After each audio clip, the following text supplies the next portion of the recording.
You're watching Fox 17 News This Morning, your Code Red station. Near record high temperatures and midweek thunderstorms in the forecast. Brand new updates as you wake up with us here on a Monday morning. And a car crash during a police chase overnight leaves one person dead and a second badly hurt. The school voucher debate continues this week as several bills are expected in our state legislature. We'll get you set for the week ahead and let you know what is to come. Let's start though by thanking you for waking up with us here bright and early on a Monday morning, 4 a.m. I'm Erica Glover. I'm Jennifer Waddell. Let's get straight to our weather headlines for the week. And we've got some changes on the way. Greg, good morning.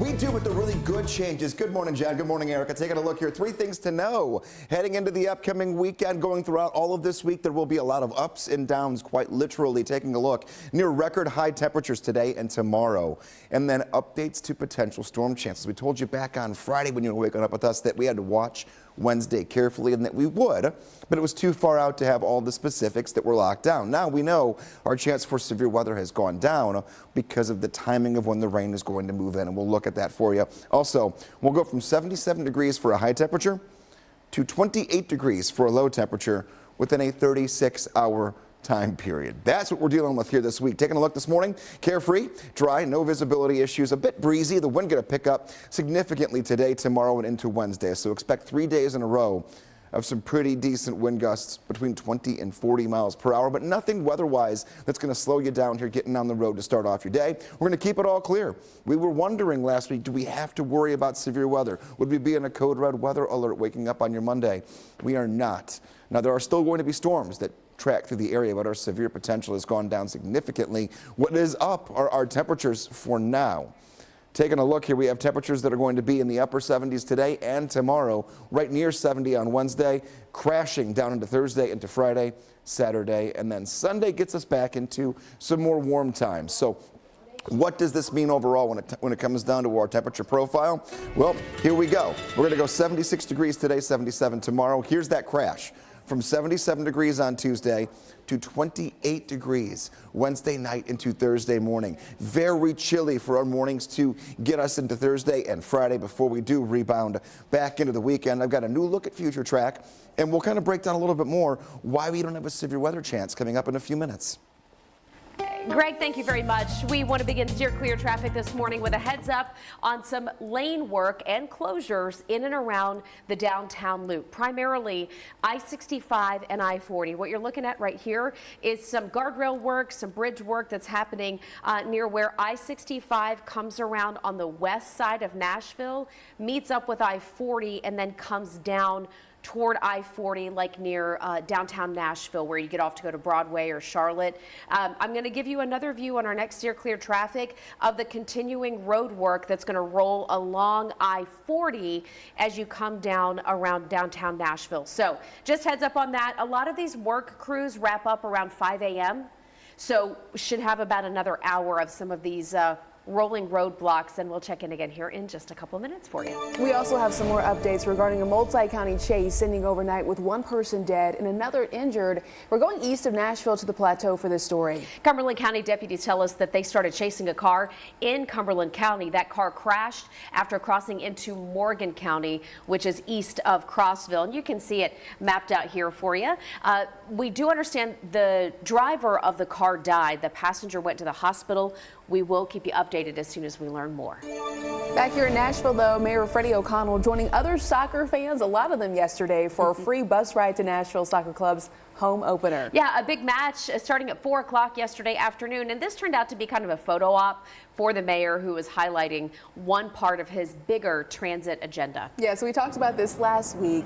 He ignited the effort to put a multi-billion-dollar transportation improvement plan on the November ballot. And that plan, we told you this, would increase taxes, and he says would pay for bus, pedestrian, cycling, and traffic safety upgrades over the next 30 years. The bus, quite honestly, is the fastest, is the easiest. When I leave the game, just 5 minutes after I get to the stop, the bus comes, and I don't have to deal with all the traffic, all the parking. Well, that's someone there who is taking the bus to to get over to the soccer match, talking about how they do appreciate the bus rides. Now, Nashville residents would vote directly on the ballot question. Right now, planners are seeking input from the public council, or the public, I should say, and council members. So that's going to happen in March. The mayor says he hopes to have a final price tag and a final audit completed by then. Right now, though, looking ahead to this week in our state legislature, a lot going on. The House expected to file its bill that would support school vouchers, working off of the governor's Education Freedom Scholarship bill. So we're taking a closer look at what all of this means for you. We do understand House lawmakers say their plans do include raises for teachers, money to help offset the cost of health insurance, and then less state interference, they say, in the classroom. Have a listen right now. We're going to increase instruction time in the classroom significantly. I think you're going to see a reduction in state mandated tests to an acceptable level where we're doing more instruction classroom time. The Senate version of the school voucher program would expand school choice beyond private schools to include public, charter, and home schools. All right, so what you're hearing, and hopefully you're following us here, is we've got a Senate version and a House version. House leaders say their bill might not make it to the floor for a vote for another 7 weeks. Democrats say money for the GOP's plan is a concern. A waiting game. Just ahead, a man shot inside a parked car, living to tell police what played out. We're going to have his side of the story in a couple of minutes. And just months after a previous... They nearly sold out the restaurant and then donated $2,000. Verifiles. Don't ever stop what you're doing. See this story at fox17.com. And for more stories like this, watch Fox 17 News at 9. 4:08 is the time. Want to let you know that Metro Police telling Fox 17 News that a man was shot Saturday night near a Bellevue park. We're mapping it out for you behind us. The victim telling police he was sitting in a parked car with friends at the Harpeth River State Park when a dark-colored SUV pulled up and shot at them. Yeah, he also told police that those 3 men in that SUV were wearing ski masks. This investigation continues here on this Monday morning. As soon as we get updates, again, pretty popular spot here over the weekend. We'll be sure to let you know. And right now, Nashville police say a man currently out on bond for 1 car burglary is arrested again, accused of stealing from another car. Police say 21-year-old Juma Ismail, right here on your screen, was let free on a bond after a burglary from a car in January. But Saturday night, he was taken into custody again after detectives found him with a laptop stolen from a different vehicle. Police say they also found a stolen Kentucky license plate, 10 grams of meth, and a shotgun from a vehicle reported stolen last year. He is now facing 2 counts of theft and drug possession. He does remain behind bars. We go to Williamson County this morning, where some first responders there are getting a new tool to help them rescue people who are in car crashes and get to them faster. So good news here. This is called an electric combi tool. This helps responders quickly cut through cars and get people free faster than the traditional tools. Think jaws of life, okay? Williamson County Fire and Rescue tell us that getting this was possible from a grant that came from the Tennessee Electric. This new tool replaces several old hydraulic tools that require pumps and hoses to power up the tools to get to crash victims. 4:10 is the time. I know it's early, but we do have some good news regarding our severe weather alert for the rest of this week. That we do. The blue lights are on. We're not in a code red weather alert. We've been watching Wednesday since last week, and we knew the chance for severe weather could be there. So we always watch day by day as everything progresses and we get closer to the main event. Now our severe weather chances have actually gone down over the last 48 hours. We still expect some rain for Tuesday and especially Tuesday night into Wednesday morning. And it's going to be windy no matter which way you look at it here. We're going to have wind gusts on your Tuesday and Wednesday up near 40 miles per hour. So windy, rainy, but not so worried about severe weather. As far as rain chances go, could even see a shower or 2 late tonight into tomorrow morning to kick off your Tuesday. But today, during the daylight hours, we are going to be dry. We're going to be warm in the 70s. Here is Future Track carrying us through the rest of this morning into the afternoon. A good burst of some sunshine here late morning and early afternoon. Here is the overnight. Got to look real closely here, getting ourselves into 10, 11, 12 o'clock. There are a few little splotches of some green. Waking up tomorrow morning, whatever's on the radar, I'll be tracking for you right around this time tomorrow morning. But most of us going to stay relatively dry. Any rain that we get tomorrow going to be very hit and miss and very short-lived when it moves in. Here's noon for your Tuesday, and then Tuesday night into Wednesday. This is one reason why we've lowered our severe weather potential is the timing of when this moves in. Taking a look, here's midnight, Tuesday night into Wednesday morning. A line of showers and storms begins to move in. We're going to have thunder, we're going to have lightning, and some decent rain will track through. This is 2 a.m. going into Wednesday morning, and this is 5 a.m. It will be an early morning event. The afternoon will dry out very nicely for us on our Wednesday and then lead into a much colder Wednesday night and Thursday afternoon. And Greg, thank you so much. 412 is the time, and we do want to give you a steer clear traffic update if you're getting out the door early.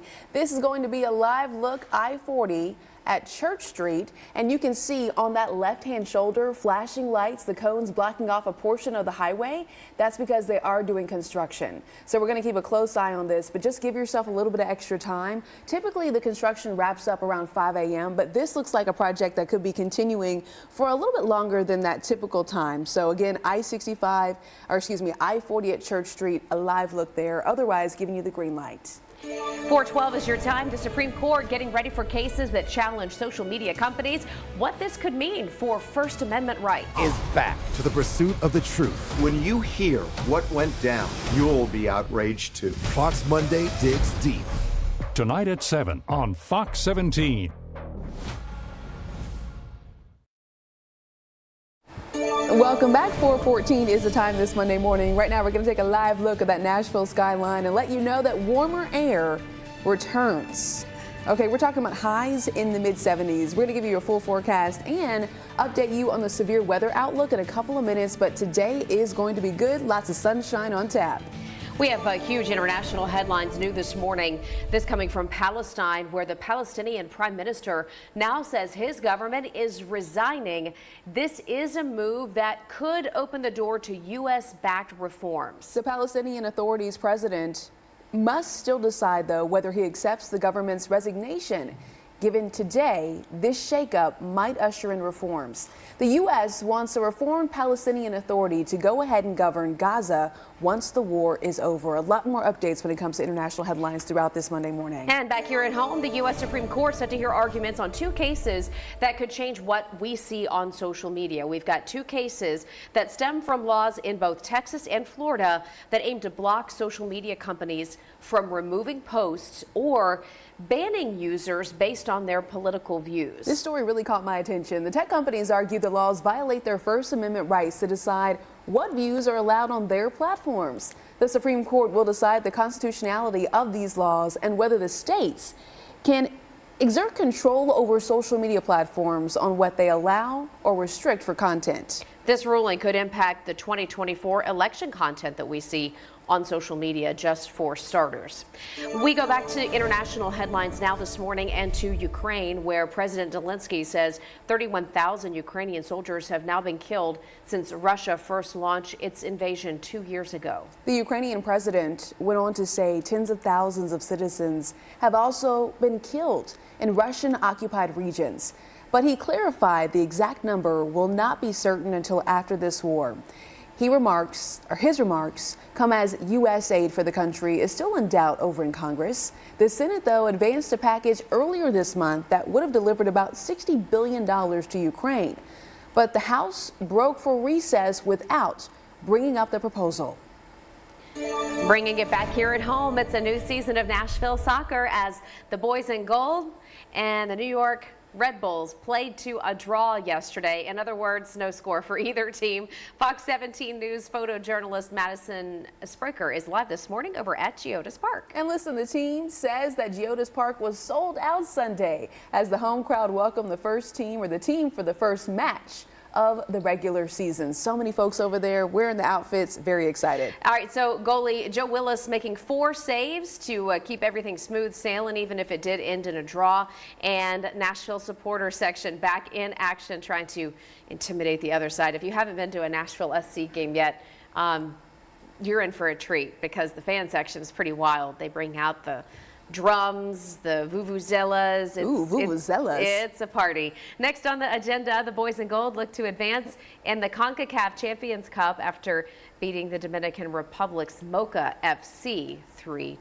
And keep in mind, their second match against Mocha FC is going to be at Geodis this Wednesday. Kickoff is 8:15. That's a late, 8:15 p.m.? That's a late start. Oh, no. Right. I'll Now, be in bed. here we go with a look at the forecast for your week. And Greg is here to tell us about at least a few changes on the way. Yeah, and sometimes change can be a good thing or a bad thing. It's just all perspective. I'll tell you right now, we were talking last week about potential severe weather on Wednesday.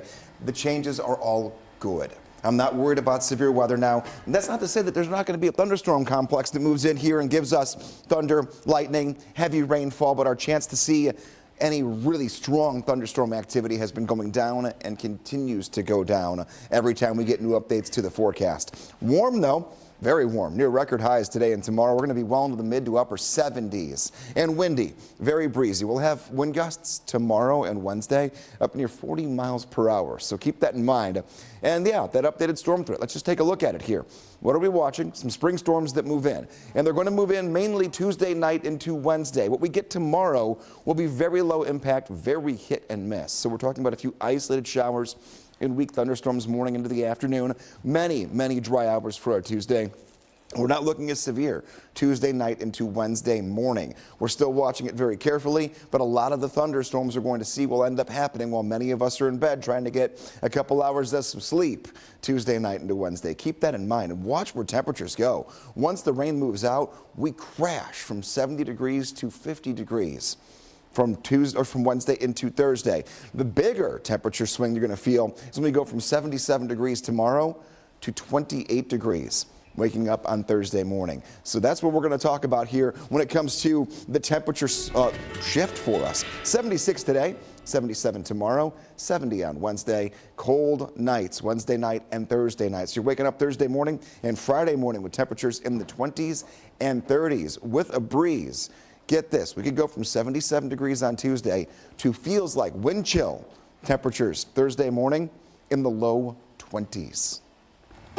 Greg, thank you. Steer clear traffic. Now we take you over by the airport where things are looking good here for a Monday morning. If you have to pick anybody up or drop anybody off early this morning, you have no problems over by the airport. Now, I will remind you that we do have construction work going on early in this 4 o'clock hour. This is I-65 at the I-40 loop. The construction work continues once you get down to I-40 at Church. So that western loop around downtown Nashville, you're going to see some cones and construction crews. All in all, though, really good start in steer clear traffic. No crashes right now. Back to headlines now. The Alabama Supreme Court ruling that frozen embryos are people, and it's putting pro-life Republicans in a bind. It's forcing them to navigate between support for in vitro fertilization and their stance that embryos have human rights. Texas Governor Greg Abbott calls it a complicated situation. Because this is a relatively new issue, we're just going to find ways to navigate laws and fact situations that are very complicated. Like Texas Governor Abbott, several congressional Republicans, including Senators Tim Scott and Tommy Tuberville, have come out in support for in vitro fertilization. Democratic Senator Tammy Duckworth, who had her 2 children via IVF, says that her Republican colleagues are hesitant about adding federal safeguards. After the break on Fox 17 News this Monday morning, a win for the Preds, putting them closer to a playoff, but a lot is still in the air. We're going to break down the highlights. And it's everything I do it for. When you graduate, they graduate. Visit finishyourdiploma.org to find free and supportive adult education centers near you. Welcome back. Let's talk about hockey. The Preds beating the Ducks in Anaheim, and it's a game that heated up in the third period. Here are the highlights. Roman Josi only scoring the first goal of the game in the second period. Preds racking up 3 in the last period, though, and the Ducks just could not recover despite getting 2 points. The Preds taking home a 4-2 win, getting closer to playoff contention. And listen, the Preds, they have moved up in the standings after the St. Louis Blues lost to the Red Wings. But the Blues, they do have 62 points, just 4 behind the Preds, and the top 3 teams are sitting pretty with over 70 points each. For NHL playoffs, the top 3 teams in the division are automatically entered. Then the next highest 2 teams in each conference go to the playoffs as well. It is 4:25 right now. Happening today, we have 2 disaster recovery centers in the mid-state that will be shutting their doors. These 2 centers had been helping Tennesseans after the December 9th tornadoes. They'll be wrapping up operations in Davidson County. The center at Nashville State Community College in North Davidson, that's in the Madison area. They'll be closing at 4:30 p.m. today. And then up in Montgomery County, the Clarksville location at the public library will close their doors at 8 o'clock tonight. 4:25, looking at your forecast. You're waking up on a Monday morning with some updates here. Brand new. Maybe you took the weekend, you enjoyed yourself, you kind of tuned out of the weather a little bit. I'll get you right back into the swing of things here. Today, 76 degrees and partly cloudy. A big dip in temperature later in the week, but the weekend, why not start talking about it at 4:25 in the morning on a Monday, because we're all working for it. Here we go. Great temperatures for the weekend itself. 66 degrees on Saturday, 70 on Sunday. We're looking dry on Saturday, and mainly going to be on the showery side, but it's not going to be a big deal when it comes to either day.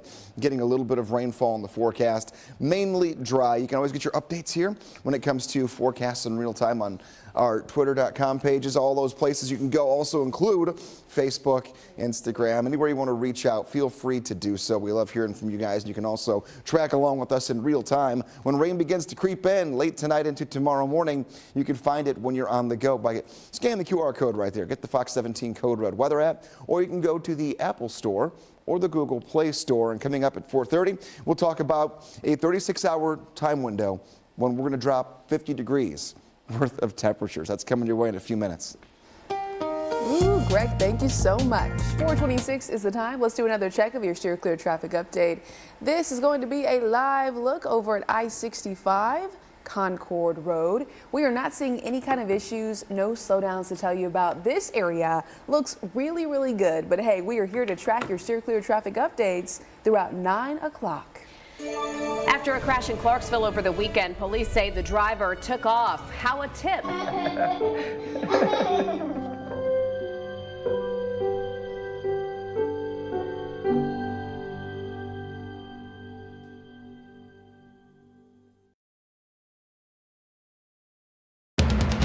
You're watching Fox 17 News This Morning, your Code Red station. Here we go, waking up on a Monday morning with some brand new updates to your forecast when it comes to any potential severe weather this week. We'll get right to that in just moments. Right now on Fox 17 News This Morning, a man disappearing from Perry County a couple of weeks ago. This morning, there is a renewed plea for help in this case. And if your phone was cut off by the AT&T outage last week, you could get a little money, emphasis on little, to make up for it. How much the company is sending some impacted users. We do want to start, though, by thanking you for waking up with us here really early on a Monday morning for Fox 17 News. I'm Erica Glover. And I'm Jennifer Waddell. Yeah, that's not going to be anything you can retire on, but no, I guess it's a gesture that counts.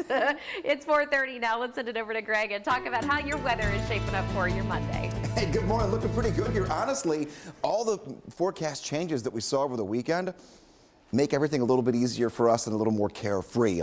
Now, we're talking about near record high temperatures today and tomorrow, mid to upper 70s for Monday and Tuesday.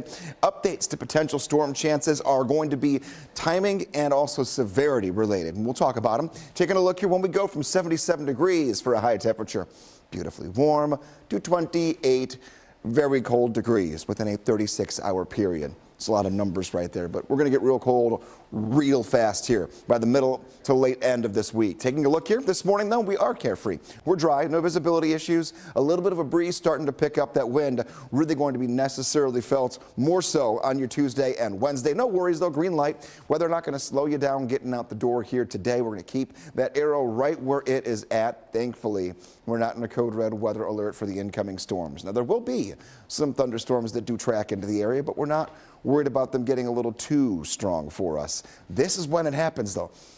Take a guess where the cold front's at. There it is, 77 degrees, all the way down to 50 for a high by Thursday. And then we'll stair-step our way back into the 60s and right near 70 leading into the upcoming weekend. A few showers tonight into tomorrow, and then the better chance for rain going to be Tuesday night into Wednesday. Here is that 7-day forecast. Beautifully warm right now, right side of your screen.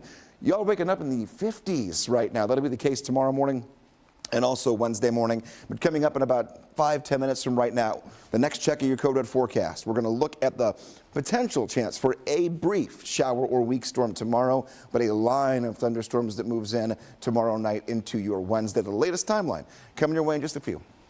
All righty, Greg, thank you very much. Steer clear traffic looking really good for a Monday. So if you got a few other things that are kind of already in your way, don't let traffic be one of them right now. It's really clear out there. Not a lot of volume, no crashes, a little bit of residual construction left over this morning, but that's primarily around the downtown Nashville loop. This is a live look. I-40 at 46th Avenue. So for those of you who are heading west of town for any reason, looking really good to kick off your 4:30 half hour. Investigators need your help finding a missing man from Perry County who has not been seen since February 6th. So go ahead and take a look at your screen right here for some more updates. Yeah, so this is 38-year-old James Ray, last seen near the Fat Man's Market in Linden. Police tell us that his car hit a guardrail and then somebody picked him up and gave him a ride to the gas station. But security video shows Mr. Ray appearing dazed and confused as he walked away from the store and off into the woods. According to detectives, Mr. Ray was last seen wearing a black and brown hat, a black shirt with his company's logo on the back, a dark gray pullover, and blue jeans. He also has some recognizable tattoos, flame tattoos on his forearms. So if you have any information that could at all help police find him, you can contact the Perry County Sheriff's Office. Let's go to Clarksville now, where police say a Saturday night crash left a woman injured and the driver left the scene. The crash on Fort Campbell Boulevard saw a white Jeep, that's according to witnesses there, rear-end another car. A witness telling police that the Jeep then just took off. Police, though, were able to catch up and arrest the Jeep driver nearby, but they're asking anyone who might have some more information about this crash to go ahead and call Clarksville Police. All right, let's talk about that AT&T wireless outage that impacted tens of thousands of people. AT&T now says they're going to pay back customers impacted. And listen, I'll tell you, that was one of the first things that people said on social media is they said, okay, where's my refund for all this time where I haven't had coverage? So it's a $5 credit. Like we said, this is nothing you're going to retire on, but a $5 credit. That outage lasted about 12 hours, and it will not be offered to customers that have AT&T's business or prepaid plans. Also not available to Cricket wireless accounts, even though Cricket customers were impacted. The company says that outage was an error in coding. $5. $5. All right. And your voice, your vote. Early voting in Tennessee's presidential primary is about to wrap up. You have today and tomorrow left to go ahead and cast your ballot early. We have about 17,000 folks in Nashville alone who have voted early already. And we want to hear from you. Do you plan to vote in the 2024 primary election for Tennessee? And if so, how do you plan to do it? Well, right now, 43% of you all say you're voting on Election Day. It's a question that we're asking over on our Fox Nashville X account. And listen, we have about 93 votes, so please let us know what you think about voting, and we'll continue updating this number throughout this morning. At 4:35, a deadline is nipping on the heels of federal lawmakers. The issues keeping an agreement out of reach, at least when it comes to the budget. Amount of money that she's owed has fluctuated. You knew she wasn't dishonest. You were just a pig. Next, Judge Judy. Monday at 4 on Fox 17.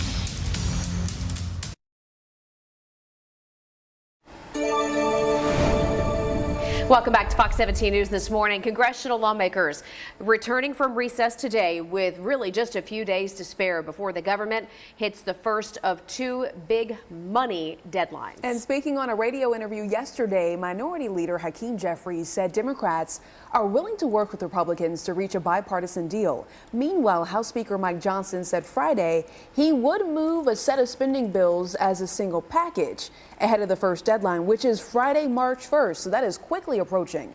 Members of his party say they will not vote on government funding until there are changes when it comes to border security. That's a big story that we are continuing to follow right here on Fox 17 News. 4:38, taking a look at your Code Red forecast. Thankfully, we're not in a Code Red weather alert. Getting out the door to temperatures right side of your screen that are in the 50s to start off today. February 26th, and we're flirting with record high temperatures in the 70s, not just today, but also tomorrow. Here's how we're starting. 5 o'clock goes to 7 a.m. We're going to keep temperatures in the low 50s. Plenty of sunshine once the sun finally does come up for us here, and that's going to only see a few clouds increase for us going in toward the afternoon. What is the next weather maker? Well, it's going to be tomorrow into Wednesday. Scattered showers and storms for tomorrow, and these are going to be very hit and miss. Many more dry hours for Tuesday than rainy hours. Wednesday, though, rain chances are much more likely very early in the day. Most of this will honestly end up being a Tuesday night into Wednesday morning type of an event, with the second half of your Wednesday having the rain and even the cloud cover die down quite a bit. Good news is, because of that timing, severe weather threat has gone down significantly. Here's what I mean by a hit or miss shower going into tomorrow. Here's some sunshine for your Monday, and then a few clouds that do pick up by dinner time. Going into the overnight, you'll see a few little specks of some greenish gray here, and then a few showers tomorrow morning. This is not going to be a washout by any means, but an umbrella just in case is the way to roll through your Tuesday into Wednesday. Tuesday night into Wednesday, that is when the rain is more significant, when it moves in a line of showers and thunderstorms. Again, there will be thunder, there will be lightning and wind, but our potential for strong to severe weather has gone down. Here's 2 a.m. going into your Wednesday, and here's going through 5 o'clock in the morning on Wednesday. Most of this wraps up before we're done with the morning commute on Wednesday, and we just turn colder after that. We'll take a look at your temperatures, and when we go from 77 degrees into the 20s for overnight lows, and that happens before we even get to Friday. That's coming your way in about 5 minutes. Greg, I like everything you said except the chilly temperatures. Yeah, I agree with you. We're going to work with it, though. 4:40 is the time. Right now in your Steer Clear traffic updates, we're not seeing any issues. It's looking really good out there, but we are going to show you a live look. This is I-24 at Almaville Road, where you're not seeing any kind of slowdowns, just not a lot of people out there, but we know that is going to change as the morning continues on. More Steer Clear traffic updates, though. We'll keep giving you any updates, any issues we see out there throughout 9 o'clock. Vigils held across the country over the weekend for Next Benedict, the teenager who died one day after being assaulted in an Oklahoma high school bathroom. This story really has taken off and now spread nationwide. In Oklahoma City, hundreds right here, they filled the streets for a candlelit vigil honoring the 16-year-old's memory. Organizers say the teenager's death is being swept under the rug because of their LGBTQ identity. Police in that area say that Benedict started the February 7th fight by pouring water on 3 girls who were picking on Benedict and some friends. The department has also since said that Benedict's death was not a result of injuries suffered in the fight, and they cited a preliminary autopsy report. Still to come this morning, some rules for parents who have children and they don't get vaccinated. Rules on vaccinations are now being relaxed in one state. We'll tell you what that can mean for children. And if you're never understood why we... When you graduate, they graduate. Visit finishyourdiploma.org to find free and supportive adult education centers near you. 4:43 is the time. Right now, let's take a live look over at Nissan Stadium. It's all lit up. Listen, we have a really good Monday on tap, but we are tracking some showers and cooler temperatures later on in the week. You know what? I think it's about 22 days until spring. Woo! So I'm just going to stay on that. All right. I like it. Hey, Tuesday's looking good as well. Oh, it's true. And then also later this week, we've got a live look at Nissan Stadium. Later this week is when they're going to do the official groundbreaking. Ooh, a lot of changes. Yeah, for the new stadium here in Nashville. So we've got a lot to get to here this week right here in the heart of Music City. Let's talk about politics, though. Republican presidential candidate Nikki Haley says the fight is not over despite a tough weekend. Yeah, she lost the primary in her home state of South Carolina, losing to former President Donald Trump by a margin of about 20 percentage points. It was like 60-40 is how that ended up. Haley's defeat in her home state pretty much expected. The polls had shown she was trailing the former president by as much as 36 percentage points. Well, now she says Donald Trump will not be able to beat President Biden in the general election. It's a big story, and listen here. I'm not giving up this fight when a majority of Americans disapprove of both Donald Trump and Joe Biden. The Michigan primary is next. In fact, it's coming up tomorrow, and Nikki Haley has said it is her duty to give voters a choice. All right, let's go to Florida. They're giving parents of unvaccinated students the option of whether or not to send their children to school, all because of a measles outbreak. A lot of parents there paying attention to this story. Absolutely. So let's take a look here. In a letter that went out last week, Florida's Surgeon General said that Florida will not mandate the CDC guidelines, that unvaccinated students have to stay home from school for 3 weeks after they get the measles at school. There are at least 8 cases right now of measles in Broward County, with 6 of them at one elementary school. Now, according to the CDC, 91% of kindergartners in Florida have been vaccinated. 95%, though, is required in order to reach, as some experts believe, herd immunity. Okay, let's talk leap year. Erica was just alluding to the logic here. Leap year every 4 years, but do you really know why? Do any of us really know why? I didn't. All right, so Fox News' Ted Linder unraveling why leap years are important to life on Earth. It's still the shortest month, but this year, February is an extra day longer, all thanks to 2024 being a leap year. And while it may not seem like a big deal, there's a whole lot of science and math behind why we alter our calendars. The reason we have leap years is because the length of the year and the length of the day are not really related to each other. A year is measured by the amount of time it takes the Earth to make one full trip around the sun. According to NASA, that takes about 365 days, 6 hours, and 9 minutes. In order to keep the calendar synced up with things like the seasons, particularly when the beginning of spring is and the beginning of fall, the equinoxes, we have to make a correction to the calendar. And if we didn't have leap years, life as we know it would look a lot different. What would happen is eventually the calendar would get out of sync with the seasons. So we would like to have the start of spring be in March, and if we didn't have the leap years, eventually the spring would start to drift and we'd start having the first day of spring be in January or October. The basic idea is that usually every 4 years you add an extra day to the calendar. But in the distant future, the length of the day is actually growing longer due to tidal effects from the moon. So eventually we won't need leap years anymore when the number of days and years is exactly 365. That's going to happen in about something like 2 to 3 million years from now. The next leap year won't be until 2028. Ted Linder, Fox News. Listen, we were laughing because we were scratching our head. We were waiting. We were going. Well, we won't be here. Oh, okay. Well, good luck with that. Doesn't it make you feel like we really aren't on this earth for all that long? True. I mean, just. That's 2 or 3 million like years. That, man. Got to make the most of every day. What does Tim McGraw say? Live like you were dying. That's right.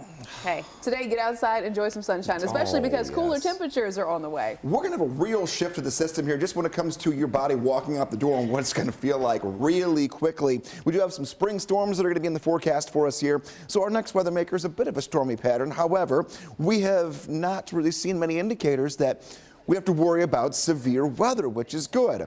Tomorrow there will be a few isolated showers and potentially a weak thunderstorm or two, but tomorrow night into Wednesday is our better chance for a line of thunderstorms that will track in. We're still watching it closely, but as of right now, the best timing for consistent steady rainfall that can be heavier is going to be that overnight into Wednesday morning. Taking a look, this is what we're talking about overall. Right now, we're starting off nice. Look over downtown. No visibility problems, no rain coming down this morning. Weather is not going to be an issue for your morning drive to start off the day. We're at 60 degrees still right now in Nashville, on our way to 76 later on this afternoon. Taking a look, 76 goes to 77 tomorrow. We're going to look at future track, help plan out that big temperature drop from 77 degrees tomorrow to 28 degrees Wednesday night into Thursday morning. And we'll also start looking ahead toward the weekend. That's coming up in about 7 minutes. 7 minutes and counting. All right, steer clear traffic update though. Let's take a live look over at I-65 at Rosa Parks Ave. And this is an area that, yes, does have a lot of traffic, but right now we are just not seeing any issues, no slowdowns. We always like to say that's a good news, especially on a Monday morning. We'll continue sharing those updates and keep looking at all the traffic maps for you. New this morning, the Federal Trade Commission claims the tax agency used deceptive marketing against its customers, and this is a company you have heard about. A complaint from the agency, the FTC, states H&R Block falsely advertised its tax prep products as free and then pressured people to then pay for expensive services. The FTC claims the tax agency offered more expensive online products even if customers did not need them. The agency also claims H&R Block made customers go through a lengthy process to downgrade their service and then allegedly deleted the previously entered data. Ooh, all right. So the FTC says this was essentially sneaky, deceptive, and that H&R Block has been doing this for years. They add that a formal complaint from the FTC now means it has reason to believe a law of public interest was violated, which could take this to the next level. All right. So I would just say that if this is something that you think maybe you fell victim to or were involved with in filing your taxes, just pay close attention to this story as it does continue to develop. Let's talk about health news. Sitting for too long at work, some experts say could lead to major health risk. You have my attention. A recent study followed 500,000 people and found that sitting for too long at work can greatly increase your risk of heart disease and possible death. Makes me want to stand up right now. We sit for a long time here, don't we? A long time. I mean, not this morning. We're going to be running around this morning because Justin's gone, so we got traffic. But nonetheless, to lower your potential risks of sitting too long, especially at work, get up and move around throughout the course of the day. Maybe take a walk for 15 minutes if you get a lunch break. The activity doesn't have to be intense. It could just be a few walks around the building. Get outside and just go around the building a couple times.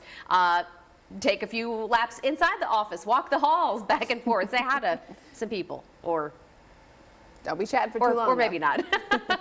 And if you prioritize it, like put it on your calendar, put a reminder on your phone, that can help you follow through with it. All some good advice there. Coming up, though, we're talking about a rescued seal who is blind and beating the odds. Look at this cutie. Also, this seal had a baby, so we're going to share you some of the cute video. Look how precious. And while Tennessee right now is struggling with the shortage of nurses and medical providers in general. Is 100% the reason why we are here today. Fair files. Don't ever stop what you're doing. See this story at fox17.com. And for more stories like this, watch Fox 17 News at 9. Welcome back. 4:54 is the time. Let's take another live look over on Lower Broadway. Now, it looks a little wet out there. That's because they're hosing down the pavement, getting it ready for another Monday morning, another fresh start to the day. Or like I always like to say, all the regret. They got to get rid of all that. From a weekend on Broadway. But hey, hope you had a great time while you were here. We had Nashville SC yesterday. We've got a groundbreaking happening this week for the new Nissan Stadium in Nashville. Always something going on here in Music City. Man, it is busy down there today. It is. I keep noticing that they're still doing some renovations and stuff over at the Garth Brooks Bar.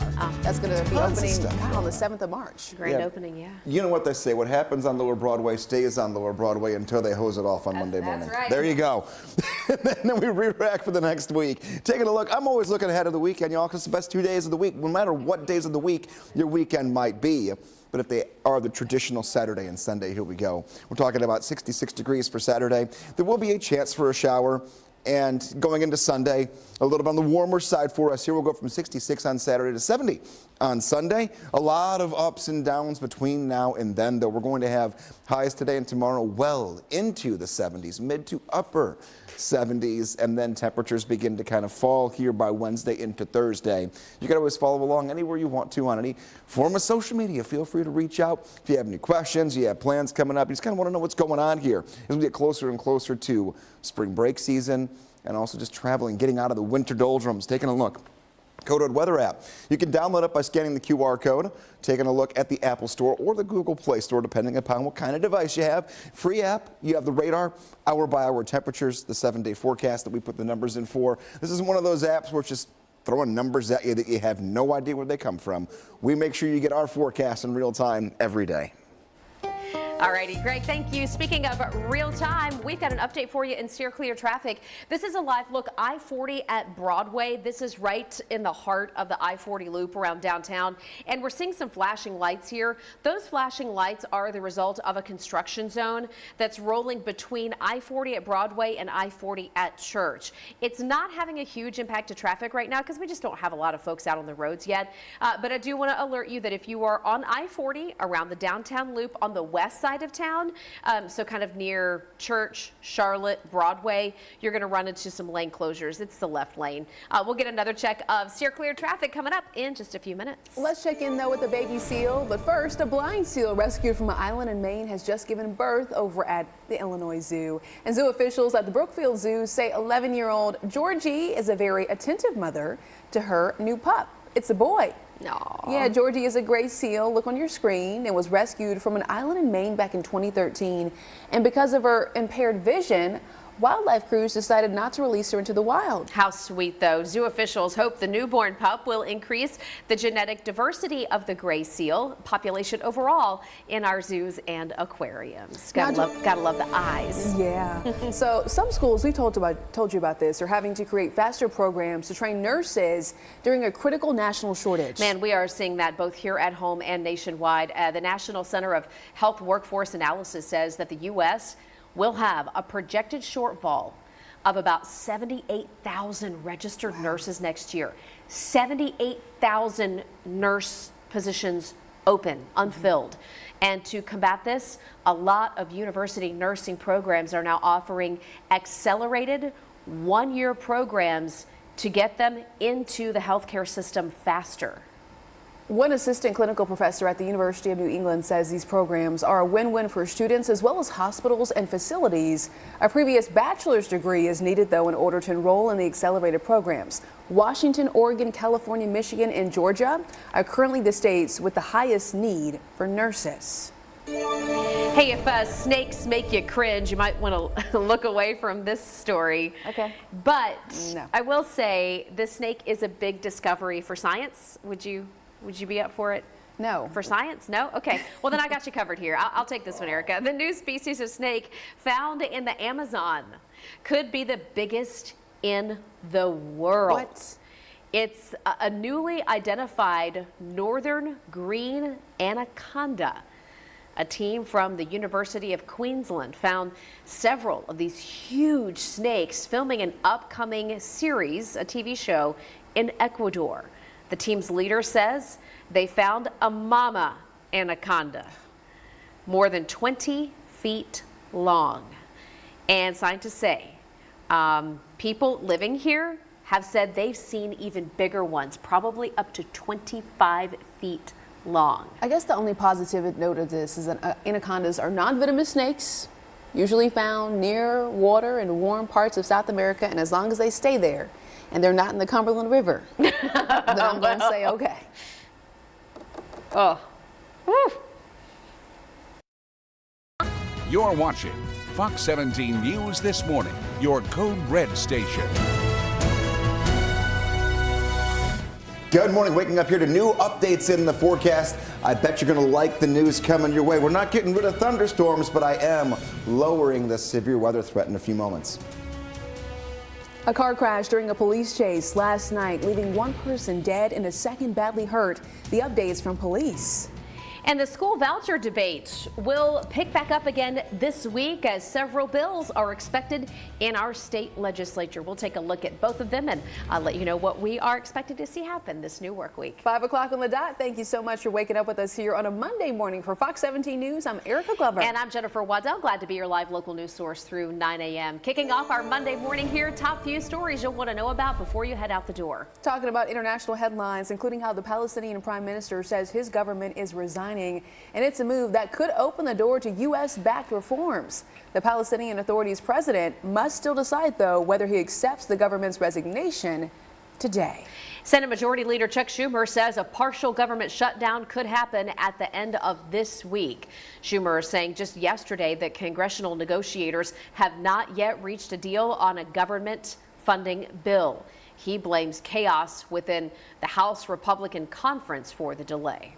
And a member of the U.S. Air Force is in critical condition after setting himself on fire outside of the Israel embassy. This is over in Washington, D.C. It happened Sunday. The man identified himself as Aaron Bushnell. In a video, he could be heard saying he no longer wants to be, in his words, complicit in genocide.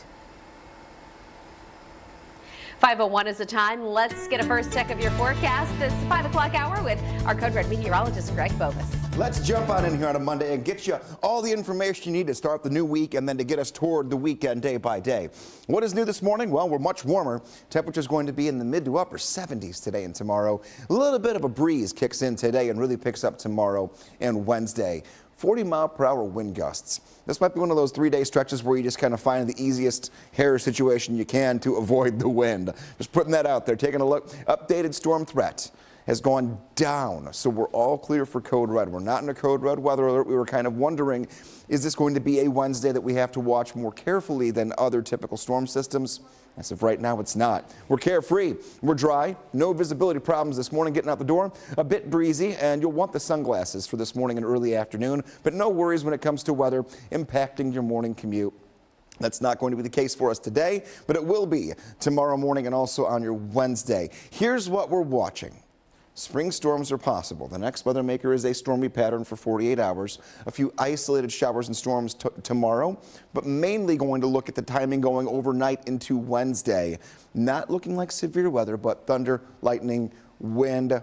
That's going to be there with us for sure as we lead our way into Tuesday night and Wednesday morning. For the timing, yeah, it couldn't be better for us when it comes to lowering a severe weather threat. Had this been during Wednesday, even 5-6 hours later than we're going to see it, wouldn't have been looking so good for us, but right now we're lucking out. 76 degrees. Right now you're waking up right near 60 degrees.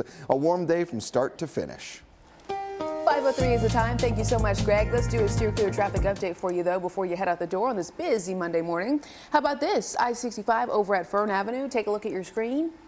Good news. We do not see any issues there. There was some ongoing construction, though, in different parts of the highway this morning. That seems to be wrapping up, so that's a good news update. We'll have more traffic updates throughout 9 a.m. We go east of Nashville this morning over to the Cumberland Plateau, where the Cumberland County Sheriff's Office says they had a chase across a couple different counties overnight that has now left one person dead and another injured. And we do understand police began chasing a car in Cumberland County, mapping it out right for you here. The car crashed sometime after it crossed into Morgan County.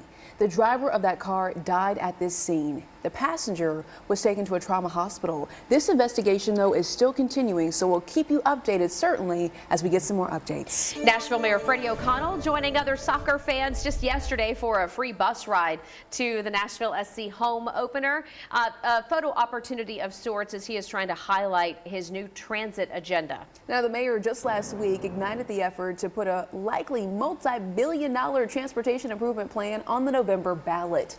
And that plan, we said, would increase taxes. But the funding, he says, will be dedicated to bus, pedestrian, cycling, and traffic safety upgrades over the next 30 years. Listen here to someone riding the bus yesterday. The bus, quite honestly, is the fastest, is the easiest. When I leave the game, just 5 minutes after I get to the stop, the bus comes, and I don't have to deal with all the traffic, all the parking.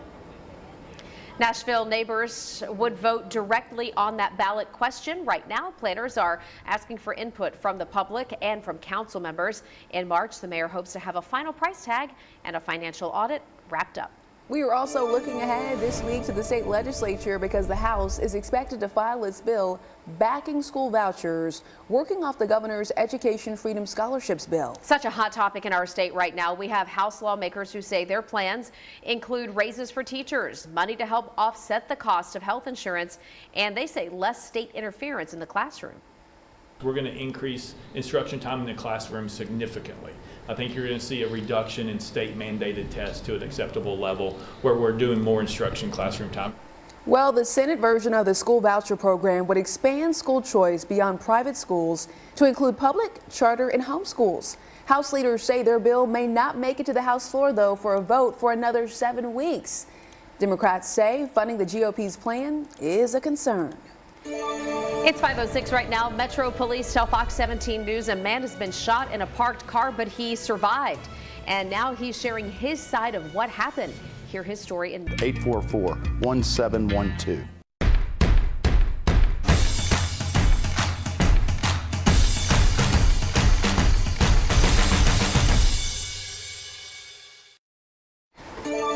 Hey there, welcome back to Fox 17 News this morning. Operation Crime and Justice right now. Metro Nashville police say a man shot over the weekend near a Bellevue park survived and told police that he was sitting in his parked car with some friends at the Harpeth River State Park when a dark-colored SUV pulled up and fired shots at them. Very concerning because this is a very popular park. He also told police that the 3 men in the SUV, they were wearing ski masks. Oof, the investigation is ongoing. And Nashville police also confirming this morning that a man who was out on bond for charges of car burglary gets arrested again, accused of stealing from another car. Police say 21-year-old Juma Ishmael was let free on bond after stealing from a car back in January, according to police. But then just Saturday night, while he was free on bond, police took him into custody again after detectives found him with a laptop stolen from another car. Police also found all this: a stolen Kentucky license plate, 10 grams of meth, a shotgun from a car reported stolen last year. Ishmael facing 2 new counts. He remains behind bars this Monday morning. At 5:09, we do want to check in and give you that Monday morning forecast. Good morning. Time right now is 5:09. This is your Monday morning watching Wednesday. We've been doing this since about Thursday of last week for any potential severe weather. Now, the chances have been going down over the weekend into today. We're still expecting rain, a few isolated pockets of some rain tomorrow, but most of what moves in now is going to be tomorrow night into very early on Wednesday. Even though the severe threat's gone down, we're still going to be windy tomorrow and Wednesday. Wind gusts up near 40 miles per hour. It'll be knocking you around a little bit when you're driving, so the 10 and 2 definitely going to be necessary here for a couple of days. Taking a look at rain chances today, we're going to stay dry. We'll keep things on the relatively sunny side for a good portion of the morning and early afternoon, and then build some cloud cover before the rain attempts to track in. There'll be a few isolated showers tonight into tomorrow morning, but the bigger chance for rain is going to be tomorrow night into Wednesday morning. Here's future track today. Dry, but the clouds do pick up by 6 p.m., fairly overcast. And then tomorrow, a few isolated rain showers track in, 6 a.m. for you Tuesday. And a few of those will be on and off throughout the morning and afternoon. For the most part, this is going to be a day that's relatively dry. And then Tuesday night into Wednesday, here it comes. A line of showers and thunderstorms moves in. A lot of thunder, a lot of lightning, and most of it will be while many of us are asleep. Here's 2 a.m. through 6 a.m. And then everything dries out for the rest of your Wednesday. So this is a quick moving 48-hour event. 70s today. Right side of your screen, we're in the 50s to right near 60 degrees to start off here early on this Monday morning.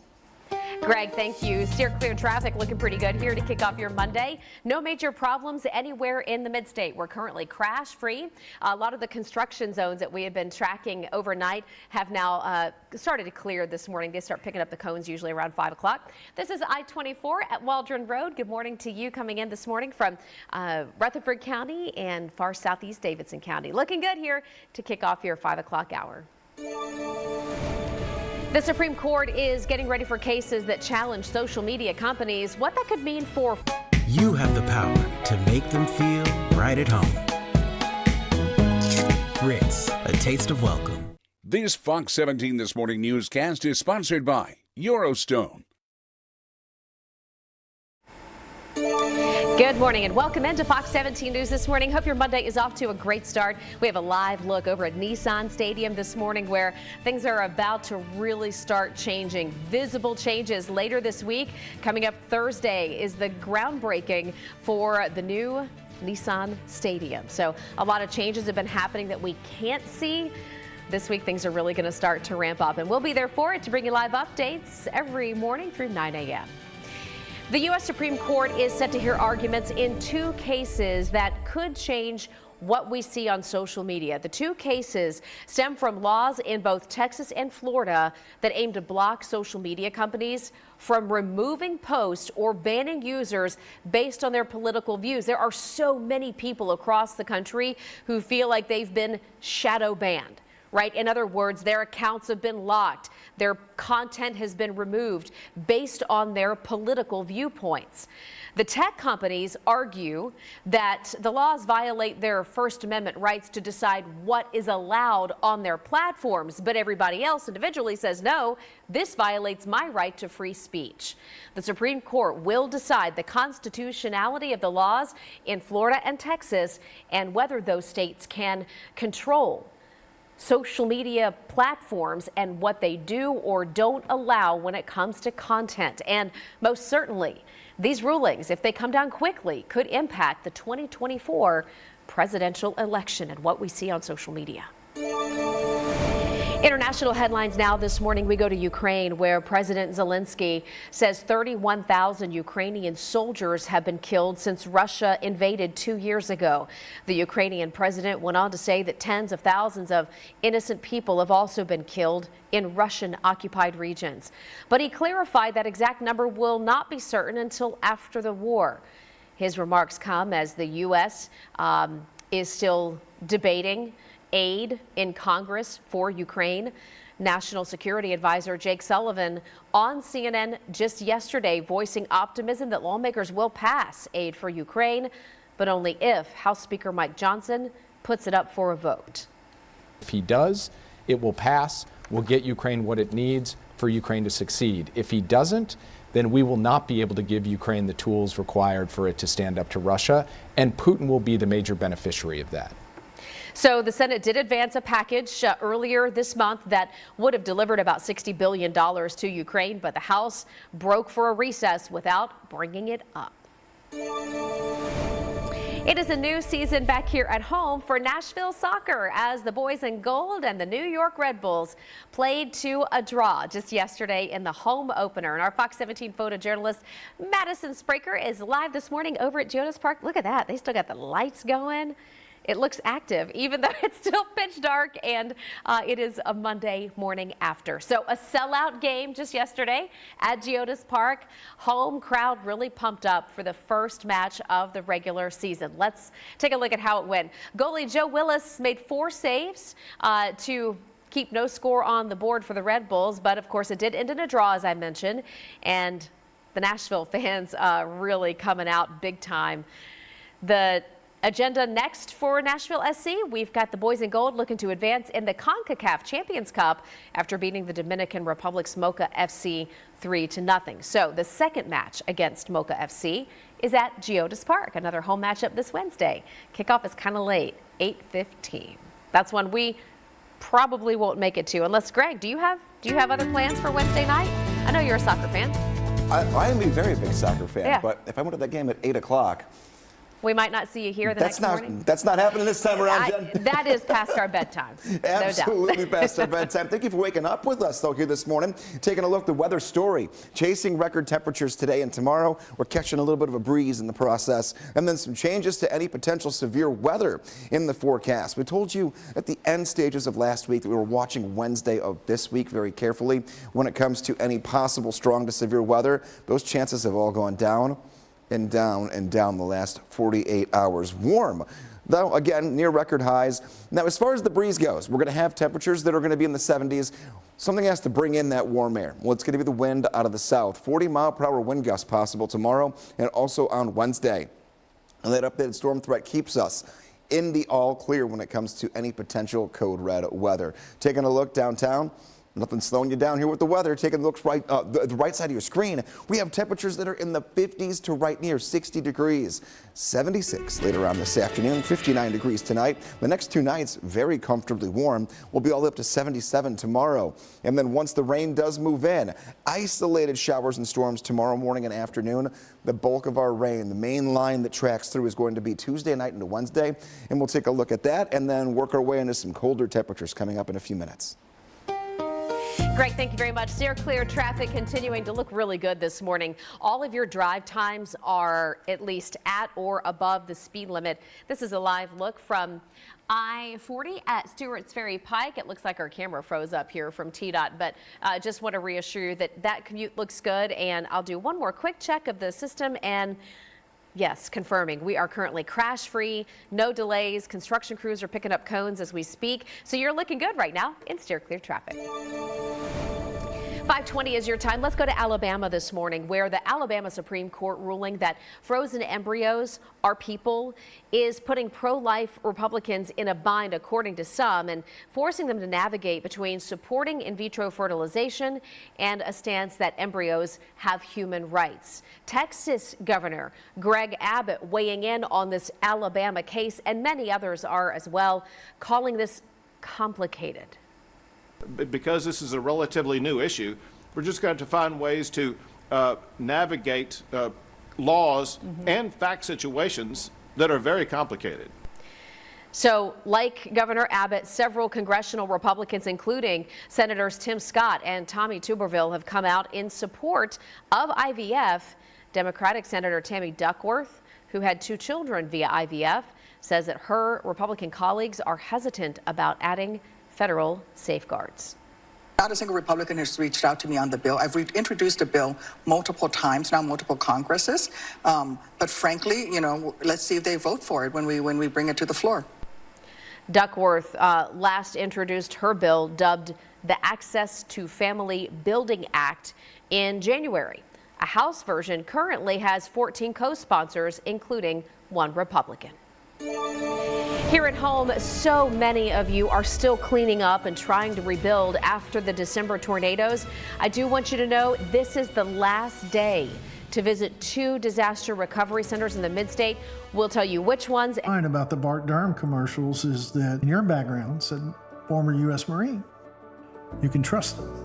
I knew when you'd say something to me, I didn't have to wonder if you were telling me the truth. Welcome back. 5:24 is the time. Let's talk about the Preds beating the Ducks in Anaheim. It's a game that ended up in the third period. I should say heated up in the third period. Roman Josi only scoring the first goal of the game in the second period. Preds racking up 3 in the last period. And the Ducks, they just could not recover despite getting 2 points. Now the Preds take home a 4-2 win, getting closer and closer to playoff contention. And the Preds, they have moved up in the standings after the St. Louis Blues lost to the Red Wings. But the Blues, they have 62 points, just 4 behind the Preds. And the top 3 teams are sitting pretty with more than 70 points each. For NHL playoffs, in case you didn't know this, the top 3 teams in the division are automatically entered. Then the next 2 highest teams in each conference go to the playoffs as well. A little hockey knowledge for you to start this Monday. We're also going to give you that forecast knowledge before you head out the door. Do I need my umbrella? Is there sunshine? I got questions, Greg. Well, then I got all the answers for you. I'll tell you, no umbrella today, but you'll want it tomorrow. Today, a little breezy, but some good sunshine here that'll eventually cloud up by the end of your Monday. Nothing to slow you down, though. Here's a look at your weekend planner. Always a sneak peek ahead, because why not? Let's start finding things to get us excited here for the upcoming weekend. 66 degrees on Saturday, maybe a shower above average. We're supposed to be in the upper 50s this time of the year. And then Sunday, 70 degrees, warmer on Sunday than on Saturday. And today, even warmer than that. We're going to be in the middle to upper 70s today and also tomorrow. Taking a look where you can connect anywhere on social media. This is a great place to go to submit your dogs of the day. You're on just Greg Bobus on Facebook. Weather updates from our X page or twitter.com. You can also go to Instagram if you want to reach out, and feel free to reach out whenever you want. One good thing to have in your pocket, quite literally, is the Fox 17 Code Red weather app, because say you walk out the door and you go, these clouds don't look all that great. You can check out the Doppler radar in real time. It's the same radar that we use right here. You can have it with you when you're on the go, scanning that QR code, or go into either of the app stores, depending upon what type of device you have. That Code Red app is very, very handy. Go ahead and download, make sure you have it on you. Hey, 5:26 is the time, taking a live look for your steer clear traffic updates. And how about this? This is going to be I-65 at Vietnam Veterans Boulevard. And you can see for yourself, not seeing any issues at hand. It's an area that typically sees that work week commute, but not a problem right now. Giving you the green light. We'll continue to share all your traffic updates throughout 9 a.m. Also happening today, want you to know that 2 disaster recovery centers in the mid-state, they're going to be closing up their doors. Those 2 centers, though, helping Tennesseans after the December 9th tornadoes, will be wrapping up operations. So look at your screen right now. In Davidson County, the center at Nashville State Community College, that's in North Davidson, they're going to be closing up shop at 4:30 today, 4:30 p.m. And in Clarksville, the Clarksville Montgomery County Public Library, they're going to be open until 8 p.m. today. If you do want to have a look at the times, the locations, the addresses for those locations, go to fox17.com and search disaster centers. Coming up this Monday, we do have an update regarding the developments for the East Bank. Why the Nashville mayor says they're one step towards the information needed to prepare and stay safe. Fox 17 News, your Code Red station. Alerts, empowers, protects. This Fox 17 This Morning newscast is sponsored by Electronic Express. We make it happen. You're watching Fox 17 News This Morning, your Code Red station. Here we are waking up in the 50s to right near 60 degrees, but we are looking ahead to 2 rounds of showers and thunderstorms. The latest updates to your forecast coming your way in about a minute from right now. Thank you so much for waking up with us here on a Monday morning for Fox 17 News. I'm Erica Glover. And I'm Jennifer Waddell. We're glad to be here to kick off a new work week for you. And we know a lot of you are trying to make plans. This is baseball season for our local middle and high schools. It's softball season. We've got soccer and track and field. All of that's really going to ramp up here. And I know a lot of you have kids who play sports. So let's check the forecast and see how it's shaping up for all those events. Thankfully, most of the rain we're going to get the next 72 hours or so are going to be overnight, so likely not when most of us have to really worry about it when it comes to all the outdoor sports. We'll take a look at that in future track. The 3 new things to know about this week leading into the upcoming weekend is today and tomorrow we have near record high temperatures. We have updates to any potential storm chances that we have when it comes to timing and strength of those storms. And then I'm going to let you know when we go from 77 degrees for a high temperature, of course, down to 28 degrees for an overnight low within a 36-hour window of time. That is a very drastic, almost 50-degree temperature drop in 36 hours. 59 degrees right now, though, looking nice. Plenty of clear sky out there. Sunshine going to be up for us here this morning. Still a lot of work going on Lower Broadway here. We just wrapped up the weekend, so they've kind of hosed everything down. They got the construction crews and cranes back out there to kick off another what I'm sure will be busy several mornings as they continue to get all the new honky-tonks rolling. 76 degrees today, 77 tomorrow, 70 on Wednesday. I mentioned that 50-degree drop in temperature. That's going to be Tuesday afternoon, where we're at 77. And then Thursday morning, you're going to wake up at 28 degrees. Woo, that just makes me cold thinking about it. Right? Greg, thank you very much. Hey, 531, steer clear traffic right now. We are picking up something on I-65, very far south of Nashville. So we're talking about Spring Hill. This live look is from I-65 at Hogan Road. That's the farthest camera we can get pulled up for you at the moment. I-65 at Hogan looks okay, but I-65 as you are coming into Nashville from Spring Hill is backed up. We don't have any reports of a crash yet. We're working to find out what's going on. We'll check in again in our next Steer Clear Traffic. 5:32 is the time, and your voice, your vote. Early voting in Tennessee's presidential primary is about to wrap up. So right now we're taking a live look. This is the Davidson County, I want to get this correct, Election Commission Office. Okay, Davidson County Election Commission Office. And so far, we do understand here that more than 17,000 Nashvillians, they have voted early. But so yeah, we're curious to know if you plan to vote early. You only have 2 more days to do it. We've got a live poll up on Twitter right now asking how do you plan to vote in the 2024 primary elections. On election day, voting early, or you're not voting at all. Right now, 41% of you say you plan to wait and vote on Super Tuesday, which is going to be March 5th here in Tennessee. You can sound off now by heading to twitter.com, search Fox Nashville, take part in the poll, or scan the QR code right there on your screen.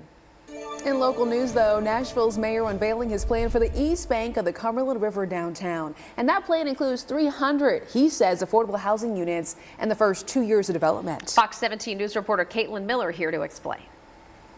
Today is a big day. Our administration is filing 2 pieces of legislation related to the future development of the East Bank. Mayor O'Connell's plan has been months in the making, an effort spearheaded by former Metro Councilman Bob Mendez, who now works in the mayor's office. The state has committed $200 million for a new performing arts center. We want TPAC to have a great new home. We want Nashville to be able to showcase the performing arts of many kinds. In total, this plan adds 1,550 new housing units, with rent for more than 1,000 of them income-based. Kay Bowers with NOAA's Affordable Housing Task Force calls the mayor's plan a good start. In the first 2 years, we'll get 300 units, which is a help. It's a plus, but Nashville needs over 50,000 units by 2030, and our production levels really should be at 5,000 a year. Metro Councilman Jacob Coupin says he's watched too many people leave this city because of affordability, so he's excited about this project. We started to see glimpses of the affordability that's being committed to over there, and the arts and bikeways and access, and so really excited to start to see the details come out. And Mayor O'Connell emphasizes this isn't a project for tourists. It's for the people who call Nashville home. All right, Caitlin Miller reporting. Metro leaders are encouraging people to be a part of the East Bank development process. Metro Council's Jacob Coupin says that there are 2 meetings coming up where you can get involved. You can tell them what you think about it. Erica? Well, that 30 acres, Jen, is around the footprint of the new Titan Stadium. So we're mapping it all out here for you right behind me. We do understand that the green area on the left is for a transit hub, and where some of that affordable housing reportedly is going to be located. The area is where the current stadium is. All of this, though, is being reimagined, so it's going to look a whole lot different. The red areas that I'm pointing to right here, those red areas are part of what is proposed to be the initial phase of development. It's a project that's going to have a groundbreaking, okay, for the new Nissan Stadium that is happening this week. They have the right to a real choice. Not a Soviet-style election with only one candidate. That is Nikki Haley, who addresses her supporters after losing in her home state over the weekend, what she plans to do going forward. And we're going to take a sky eye look at the Nashville skyline right here and just say thank you for waking up with us every morning. 1-888-ALL-STATE for a quote today. Fox 17 celebrates Black History Month. Injured, hire the largest injury firm in the world. Morgan & Morgan, for the people. Welcome back to Fox 17 News this morning. Your time is 5:39. In political headlines, Republican presidential candidate Nikki Haley says the fight's not over. This all comes after Saturday, where Haley lost the Republican primary in her home state of South Carolina to former President Donald Trump by a margin of about 20 points. Now, Haley's defeat in her home state was widely expected. Polls had shown her trailing the former president by as much as 36 points. Yet Nikki Haley, though, says Donald Trump will not be able to beat President Biden in the general election, which is why she's staying in the race. I'm not giving up this fight when a majority of Americans disapprove of both Donald Trump and Joe Biden. Now, the Michigan primary is Tuesday, Super Tuesday. Haley has said it is her duty to, quote, give voters a choice. It is just about 5:40 right now, and Greg's been talking about how we've got some changes this week, but Greg, the changes aren't going to be as severe as what we thought last week, so that's some good news. Really good news here on a Monday morning. We're still going to get showers. We're still going to get some thunderstorms Tuesday and Wednesday, but the severity of them has gone down immensely since even just this past Friday into Saturday. So taking a look, getting out the door this morning. No rain gear. We have temperatures in the 50s at the bus stop to kick off your Monday. We're going to be in the upper 70s later on this afternoon. This is a great excuse to get outdoors and do something. Maybe put away a couple of the chores for a day or two, because you will have plenty of time when rain comes down in portions of your Tuesday, but mainly Tuesday night into Wednesday. Our next weather maker arrives in the form of some thunderstorms, and we're watching Wednesday very carefully. Severe weather chances have gone down. Still expecting some rain, but it's not going to be as eventful as it could have been and how it looked even, again, a few days ago. Windy, though. Get ready for it. We're going to have wind gusts tomorrow and also on Wednesday, up near 40 miles per hour across the board through all of Middle Tennessee and Southern Kentucky. Coming up in about six minutes from right now, we'll look at future track and then pin down a 28-degree low temperature this week. We're not done with winter just yet. All righty, Greg, thanks so much. All right, we want to tap back in and give you a little bit more information on what we've learned about what's happening on I-65 down near Spring Hill. We have a big delay getting onto I-65 going north from Spring Hill, Highway 395. What I've been able to learn is there is some construction work going on. It's part of a widening effort down there along I-65 at Spring Hill. And then as you get up toward 840, more construction up there. So this is a live look from I-65 at I-840, showing no delays here. Just know you could need a few extra minutes as you're coming in this morning from Spring Hill and Thompson Station. Coming up, we're sharing some emotional responses after the death of one teenager, the ongoing effort to honor their life here in the mid-state and around the country. And yes, it is tax season, but listen to this. If you President's Day sale is going on now. With everything on sale, you'll find huge deals throughout the store, including hot buys now up to 50% off. The President's Day sale going on now, only at Ashley. At 5:44, investigators need your help in finding a missing man from Perry County who has not been seen since February 6th. All right, let's take a look here. Maybe you could help investigators. This is 38-year-old James Ray, last seen near the Fat Man's Market in Linden. Police say his car hit a guardrail. Somebody picked him up and gave him a ride to that gas station. But security video shows Mr. Ray appearing dazed and confused, and he walked away from that store off into the woods. Yeah, so that's all according to detectives. Ray was last seen wearing a black and brown hat, a black shirt with his company logo right on the back, and then a dark gray pullover and jeans. He also has some recognizable tattoos on his forearms, some flames tattoos. If you know anything about his whereabouts or can help with this investigation, you are asked to call the Perry County Sheriff's Office. New this morning, vigils held across the country for a teenager who died one day after an assault in an Oklahoma high school, and his death now sparking controversy, debate, and outcry across the country. Yeah, so we're getting some updates about this. In Oklahoma City, though, hundreds filled the streets for a candlelit vigil honoring the 16-year-old's memory. Organizers claim the teenager's death is being swept under the rug. The police department there says Benedict started the February 7th fight by pouring water onto 3 girls who were picking on Benedict and some friends. The department has also said that Benedict's death was not the result of injuries suffered in the fight, citing a preliminary autopsy report. We understand that the Tennessee Equality Project is hosting a vigil tomorrow at the Ida B. Wells Legislative Plaza in Nashville. Continuing in this outrage after next Benedict's death, a state senator in Oklahoma sparking controversy and outrage over comments that he made about the LGBTQ+ community. The comments from Senator Tom Woods came during a public forum just last Friday. We understand a member of the audience asked Woods and other speakers about legislation that they claim targeted that community and Benedict's death. While Woods expressed sympathy for the teenager's death, he lashed out at members of that community, telling the audience that he represents a religious state and, quote, "We are going to keep that filth out of the state of Oklahoma because we are a Christian state." That was his quote. A woman asked him at the meeting more questions and said that she was shocked by his response. 5:47, so we do want to bring you up to speed on this important consumer news story. The Federal Trade Commission claims a tax agency used deceptive marketing against their customers. Right here at tax season, H&R Block is on the hot seat. A complaint from the FTC states that H&R Block falsely advertised their tax prep products as free, then pressured people to pay for expensive services or upcharges, if you will.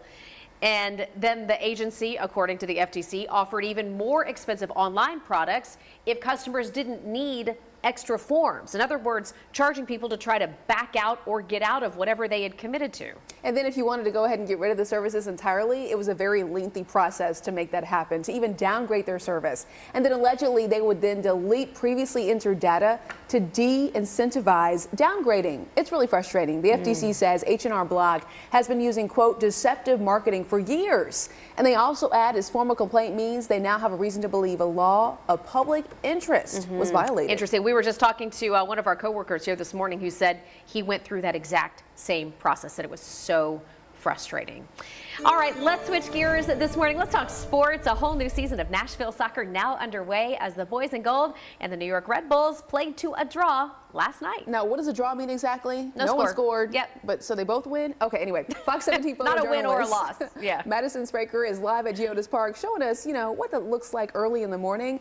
It looked a whole lot different yesterday. It was a sold-out crowd, and they welcomed the team for the first match of the regular season. The weather was fantastic for that match, and they're going to play again at Geodis Park Wednesday. That's right. So we want to check in right now with our Code Red meteorologist, and just fingers crossed, Greg, you better have good news here, that the weather is going to cooperate. It will. Now, we have some stuff to talk about between now and Wednesday night. There will be a few showers and a few thunderstorms, but for the game itself, we're going to be okay. Four-legged front time, should we? Let's do Love it. it. Why not? Dog of the daytime here this morning. Uh-oh, take a look. Oh, baby. Look. I just got a really loud scream in my ear. We wear these little earpieces because there are people that are telling us where to go all the time and what to do. And the person on your screen who is Honey Bun's owner, Audrey, she's the one in my ear right now screaming because look at how cute that doggo is here this morning. Taking a look, 61 degrees at 9 a.m., 72 at noon, 76 degrees at 3 p.m. We love when you send in your photos here. Great day for a dog walk. Grab the leash, get out there, get going. One of our warmer starts of the week, 52 degrees at 6 a.m., 72 at noon. A couple of clouds will build in later on this afternoon, but no rain, just a little breeze. So that'll help cut into the temperatures a little bit here later on this afternoon. I want your photos. You can see them right here every morning on Fox 17 News this morning. How do you send them in? You go to Facebook, that pinned post at the very top of my page, meteorologist Greg Bobus. Find that picture. Post your photo, post your pet's name, of course, and if you want to tell us where you're from or a little fun story about your four-legged friend, feel free to do so. As far as the forecast goes moving forward, your 7-day does turn to a colder time here today, 76 degrees, 77 tomorrow. But the end of the week, nighttime temps fall right back into winter for a few days, Wednesday night and Thursday night.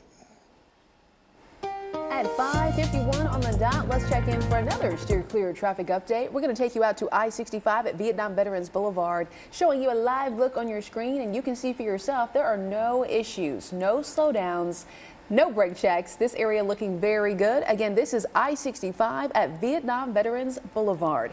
If you want to get some more traffic updates, don't worry. We have you covered live and local throughout 9 a.m. with those updates. I know we're all feeling like our dollars just don't go as far these days. But the drastic differences across the country and even here at home as to what's considered lower middle class. 20 degrees below zero. Alerting you to hazardous weather conditions before you head out the door. Temperatures through a lot of Monday at least should remain below freezing. Fox 17 News, Code Red weather, alerts, empowers, protects. Good morning. Welcome into Fox 17 News this morning, a live look into downtown Nashville. Happy Monday to you. Hope you had a great weekend. Maybe you enjoyed some sunshine. We have more on tap today and tomorrow, looking really good. And then Greg's going to tell us about some changes on the way. So we'll check in with that especially as we get closer to our 6 o'clock hour.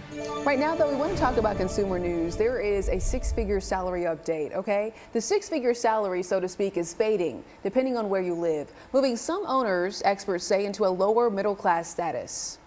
So 6 figures puts you into lower middle class? It just depends. It doesn't get you as far as it used to, yeah, some say. Sure. Well, according to a recent analysis from Go Banking Rates, an annual salary of $150,000 qualifies as lower middle income in 3 cities. All right, so if you're making $150,000 in Arlington, Virginia, San Francisco, California, and San Jose, California. If you're making $150,000 in those 3 cities, you are considered lower middle class. And as for how it compares to household incomes across the country, according to U.S. Census data, the national average is less than $75,000.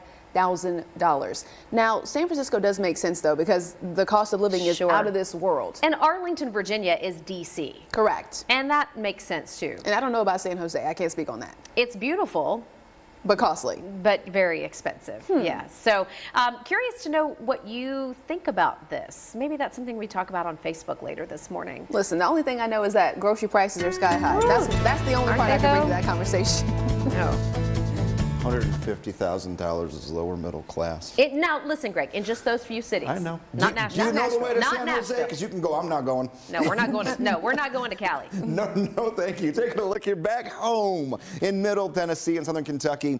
Great temperatures for the upcoming weekend. 66 degrees on Saturday, 70 on Sunday. Looking dry for Saturday, but there could be a pop-up shower, and then warmer on Sunday. Nighttime temperatures rebound. What I say by that is, yeah, they're going to be in the 40s, which is not necessarily warm, but compared to Wednesday night and Thursday night, going to be much better leading into the weekend itself. You can get weather updates on twitter.com. You can go there, find my name over there. You can go to Facebook, share your dogs the day. Anywhere you want to go to reach out, feel free to do so. And you can always get the Fox 17 Code Red weather app. Can't stress enough how helpful it is. Scan the QR code right there on your screen.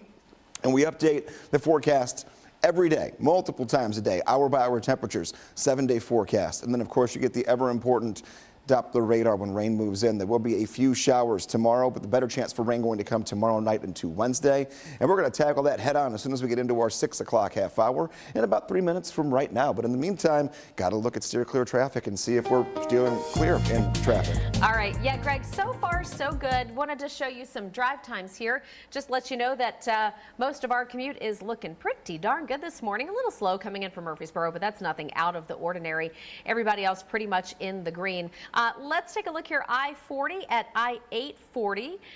This is a live look west of Nashville, moving along just fine. So good morning to all of our friends in Dickson County here on this Monday morning. Your drive time also looking really good. Okay, so we talked about weather. Let's talk about how spring is right around the corner. I think 22 days. And if you're prone to allergies like both of us, you might go ahead and preparing right now. I'm doing it. I already started the allergy medicine. You take yours pretty much year round, right? Every day. All right. Well, as winter does give way to spring, we're going to start seeing stuff budding, and we get tricked into that false spring here. So things might start to bud, and then all of a sudden we get a freeze again.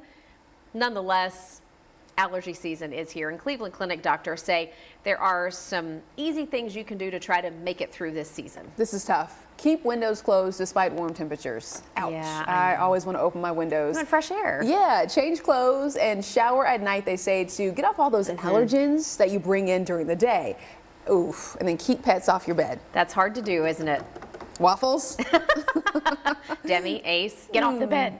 They also recommend taking nasal steroids and then oral and nasal antihistamines to combat the itching, the sneezing, the dripping, all that nastiness. I'll do just about anything other than doing one of those nasal sprays. Oh, really? Oh, I can't stand them. Okay, I do that on a regular basis too. I just can't do it.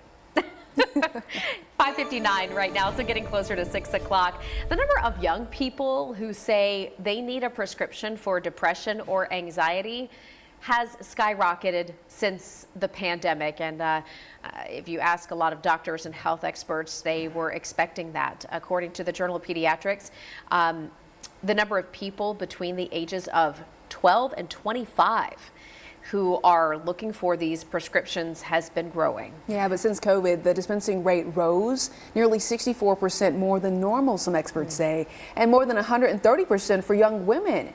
Experts say while the rising numbers is alarming, antidepressants, some say, can be life-saving. Let's head over to the website this morning, fox17.com, see what's trending. What stories are y'all interested in reading? Well, for starters, the headline here, what killed Flacco the owl? Zoologists investigate the mysterious death here. This is a big story over in New York City. Okay, a year ago, this owl managed to make a break for it. And unfortunately, after a year on the run, it's passed away. I know. Well, we were just talking about this owl, a few weeks ago? Yeah, it wasn't even expected to last this long. And folks loved watching it, and it had become kind of like a central point of Central Park. They even have visuals set up in Central Park this morning. All right. Well, you can read more about this anytime at fox17.com. You're watching Fox 17 News This Morning, your Code Red station. Now on Fox 17 News this Monday morning, Nashville's mayor talking about transportation and his plans for making transit more accessible. And as a parent, do you want to have the ability to decide where your child goes to school, even if it's a private school or out of your district? That is the crux of the controversial school voucher bill in Tennessee. We'll tell you what lawmakers say is next for this legislation. We do want to start, though, by thanking you for waking up with us here on a Monday morning. 6:01 is the time. I'm Erica Glover. And I'm Jennifer Waddell. Glad to be your live local news source through 9 a.m. Let's get started this 6 o'clock hour with a first look at your forecast. Hey, Greg. Hey, good morning. Taking a look here at 6:01. We're already right near 60 degrees. Talk about a great start to a day. Near record high temperatures today and tomorrow. We'll be in the mid to upper 70s both days. I do have some updates though to potential storm chances. We talked on Thursday and Friday of last week that we're watching Wednesday very carefully, and we have been doing that all weekend into this morning. Chances for severe weather have gone down drastically. The timing of those storms likely going to be overnight Tuesday night into very early Wednesday morning, and then we'll go from 77 degrees tomorrow to 28 degrees by Thursday morning. That is an almost 50-degree temperature drop in the course of about 36 hours. There you are, 76 today and dry. We're going to time out a few isolated showers and weak thunderstorms for your Tuesday. Most of Tuesday is going to be on the drier side, though, so don't plan for a washout by any means. And Wednesday, that rain gets out of here by about mid-morning, and the rest of the day will be breezy, but also be on the drier side. Even a little bit of sunshine before the end of your Wednesday into Thursday. Greg, thank you. Do want to let you know what's happening over here in Dickson. We have a semi pulled over, live look I-40 at I-840, and just want to bring that to your attention to slow down, be mindful. You can see that semi on the right shoulder. We also know that we're seeing, well, I'm trying to zoom in here to see another one. Jen, go ahead and start for me. Let's see. I'm counting 1, 2, 3, 4. 3 or 4, okay, maybe 5 pulled over. So it looks like they might be pulling an old I-40 at White Bridge trick. Yeah, so again, that's over in Dickson. We'll continue checking in on your steer clear traffic updates and have some more for you, of course, throughout 9 a.m. All righty, let's take a look at some local headlines this morning coming out of Nashville. The mayor catching a WeGo bus.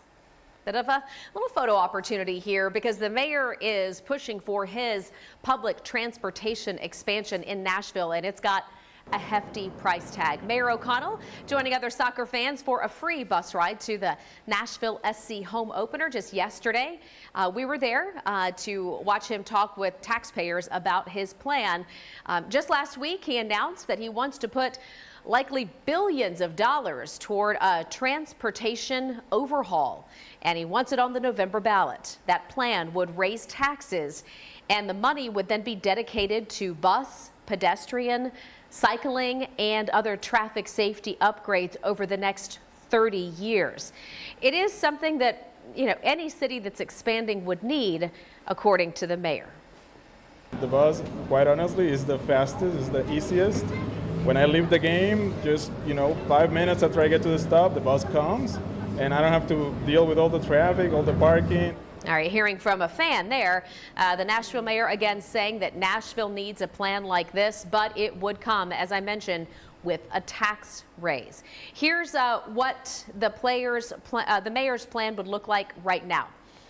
Well, over the next couple of weeks, the details of the transit improvement program are going to be finalized, aiming for expanded bus routes, hours, and indoor bus stops with seating and Wi-Fi. Not to mention high volume service to the airport, more sidewalks, road safety improvements, and better coordinated traffic signals. That's also a top priority, according to Nashville's mayor. Right now, planners are trying to get some more input from the public and council members, so be sure to watch out for community meetings and ways that you can weigh in. We'll be sure to share that as well. In March, the mayor hopes to go ahead and have a final price tag and final audit completed. Then council must give approval for the plan for it to go on the ballot in November. Finally, voters would have the final decision, and then you can also cast your vote for what's going on here. Let us know what you think by going to fox17.com. By the way, 2018 was the last time a ballot referendum question on a major transportation upgrade was tried here in Nashville, and voters did not pass that proposal, which involved, even then in 2018, big ideas, things like underground rail. Mayor O'Connell says he is much more optimistic about his plans this go around. But as Erica mentioned, it'll be up to the voters if it makes it on the ballot coming up in November. In politics, we're looking ahead to later this week in our state legislature. The House is expected to go ahead and file its bill backing school vouchers, working off the governor's Education Freedom Scholarships bill. Let's tell you more about this particular measure. House lawmakers say their plans also include raises for teachers, money to help offset the cost of health insurance, and less state interference in the classroom. Listen now. We're going to increase instruction time in the classroom significantly. I think you're going to see a reduction in state mandated tests to an acceptable level where we're doing more instruction classroom time. The Senate version of the school voucher program would expand school choice beyond private schools to also include public, charter, and home schools, opening the door to school choice, some lawmakers say, for all students in the state. House leaders say their bill, though, will not make it to the House floor for a vote for another 7 weeks. Democrats say funding the GOP's plan is a concern for them. 6:06 is the time. A new tool that could save lives. We'll take you to Williamson County and show you their latest technology. The Nashville Department of Transportation has almost doubled paid parking spaces. It has tripled parking enforcement, and now it is quadrupling profits. Did you know this? Certified pre-owned Honda has a 182-point inspection and comes with 24/7 roadside assistance. Count on certified pre-owned Hondas. Search your local Honda dealer today. The Big Bang Theory. Weeknights at 6 and 6:30 on Fox 17. Welcome back to Fox 17 News this morning. Operation Crime and Justice right now. A man who was out on bond, connected, according to police, to a car burglary, is arrested again, accused of stealing from another car. They caught him, and then what they found inside is something you'll want to see. But first, here you go on the screen. 21-year-old Juma Ismail was left free on bond after a burglary from a car back in January. But then Saturday night, he was taken into custody again after detectives found him with a laptop right here stolen from another vehicle. Police also found a stolen Kentucky license plate, 10 grams of meth, and 2 stolen rewards cards, plus a shotgun from a vehicle reported stolen last year. So just a whole lot of stuff here. He is now facing 2 counts of theft and drug possession, and he does remain behind bars. Let's go to Williamson County this morning in some local headlines where first responders now have a new tool to help them rescue people who are in car accidents and really just get to them faster. What you're looking at here on your screen is a device called an electric combi tool. This helps first responders quickly cut through metal and get people out faster than the traditional tools. Think, like the jaws of life. Yeah, Williamson County Fire and Rescue says getting the tool was made possible from a grant from Tennessee Electric. It does replace several old hydraulic tools and requiring those pumps and hoses to get accident victims out. So a welcomed tool for that particular department. At 6:10, let's check in now with our Code Red meteorologist to get you that Monday forecast. Good morning. Yes, up and out the door to temperatures that are in the 50s to right near 60 degrees already. Now, a few scattered showers and storms move in a little bit later this week, so we'll talk tomorrow into Wednesday. But today, mainly cloudy by the end of the day, but we'll start with some sunshine and no rain today. Rain chances are more likely Tuesday night into Wednesday morning, and then everything will die down for the rest of the week. This is the best part. We have some good news here for you this morning. Our severe weather threat for that line of storms that moves in Tuesday night has gone down a ton since even just Friday into Saturday. When we're looking at all the outlooks over the weekend, it kept going down and continues to do so. Rain timing. A few showers going to creep in overnight tonight. Isolated showers and maybe even a weak rumble of thunder for your Tuesday. But the more active day going to end up being Tuesday night into Wednesday morning. Taking a look, here's noon. Relatively sunny. Clouds do take over second half of today, and that will be the case overnight. Fairly cloudy once again in the 50s, and then a few isolated showers 6 a.m. tomorrow, and a few more of those going into the afternoon. Many more dry hours than rainy hours. However, we are tracking a line of storms that will move in Tuesday night into Wednesday, as I've mentioned. We'll take a look at those, the timeline, and then how that affects your 7-day forecast. Big ups and downs. I mean, really big ups and downs when it comes to temperature outlooks here for the next 7 days.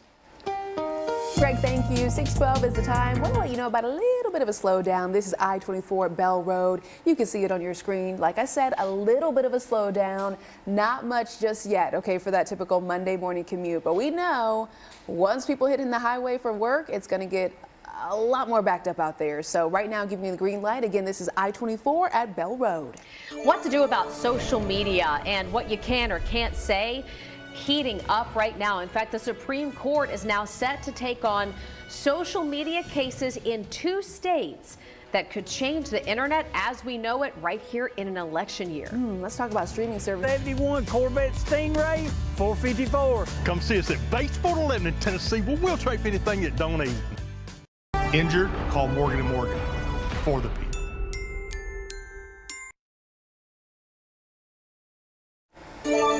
Happening now, full flu season is continuing on across parts of Middle Tennessee. Last flu season, Tennessee reported 3 child flu-related deaths, but that number is increasing this season. Yes, in fact, the number is on the rise. We have 5 children here in our state who have died from complications of the flu.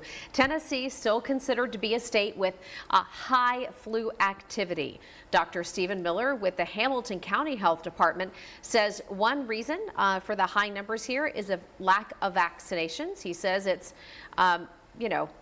tough to keep up with the spread sometimes and to get people treated in a timely manner. A lot of folks I know have experienced, and we've just known this through different school-age kids in different parts of the mid-state. There's been a lot of flu, strep, COVID going around lately, so definitely a lot of kiddos who are out sick right now. Well, happening today, the U.S. Supreme Court is set to take up 2 cases that could change what we see on social media. The 2 cases stem from laws in Texas and Florida that aim to block social media companies from removing posts or banning users based on their political views. You've probably seen or heard from friends of yours who say they've been shadow banned, or their posts about political content have been removed, or they've been blocked on social media.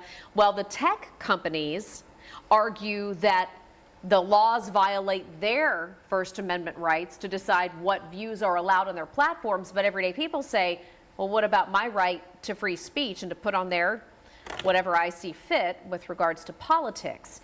So this Supreme Court case is going to decide what states can control when it comes to content on these social media platforms. And this ruling could impact 2024 election content on social media. So as you might imagine, all eyes are on what's happening today at our Capitol. We're going to check in now. 6:16 is the time. We have some good updates regarding the week of weather we're up for. We truly do. We talked late last week about watching Wednesday very carefully just to see if we had any potential for severe weather. I've got good news. I've almost taken it down to 0.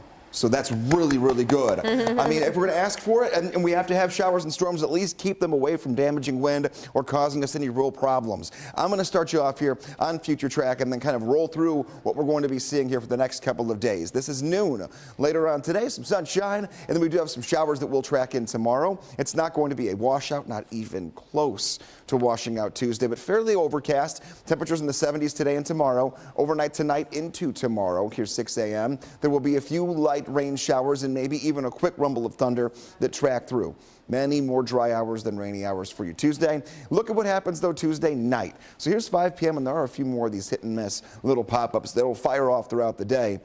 Overnight hours, midnight into Wednesday morning. So this is tomorrow night into Wednesday morning. A line of showers and thunderstorms will track through the area for sure. A good chance for severe weather well to our north, but for us here back home, just some rainfall, some thunder. The lightning and thunder might actually wake you up right in the middle of the overnight. Here's 5 a.m. We'll have wet pavement on Wednesday morning and be tracking out whatever is left of those showers and thunderstorms that do fire during those overnight hours. 76 degrees today, 77 tomorrow. Y'all enjoy this while it lasts because we're not done with winter. I hope you didn't put the winter coat away. Do the box changeover where you're bringing out all the spring stuff. Look at Wednesday night. We'll go from 77 degrees tomorrow to waking up to 28 degrees by Thursday morning, and we're in the 30s Thursday night into Friday morning. A 42-degree swing. Okay, Greg, thank you. It's steer clear traffic right now. Things have been looking really good on your morning commute so far. This is west of Nashville, I-40 at American Road. You can see not even a whole lot of volume stacking up just yet. If you're coming in from places like Dickson, Kingston Springs, or Bellevue this morning, your I-40 commute looks great. Same for I-65 north of Nashville, no problems. Your I-24 commute coming in from Clarksville looks good. I-40 from Mount Juliet, no issues. A little bit of a slowdown south of Nashville at Spring Hill along I-65, and a little slow coming in this morning from Murfreesboro.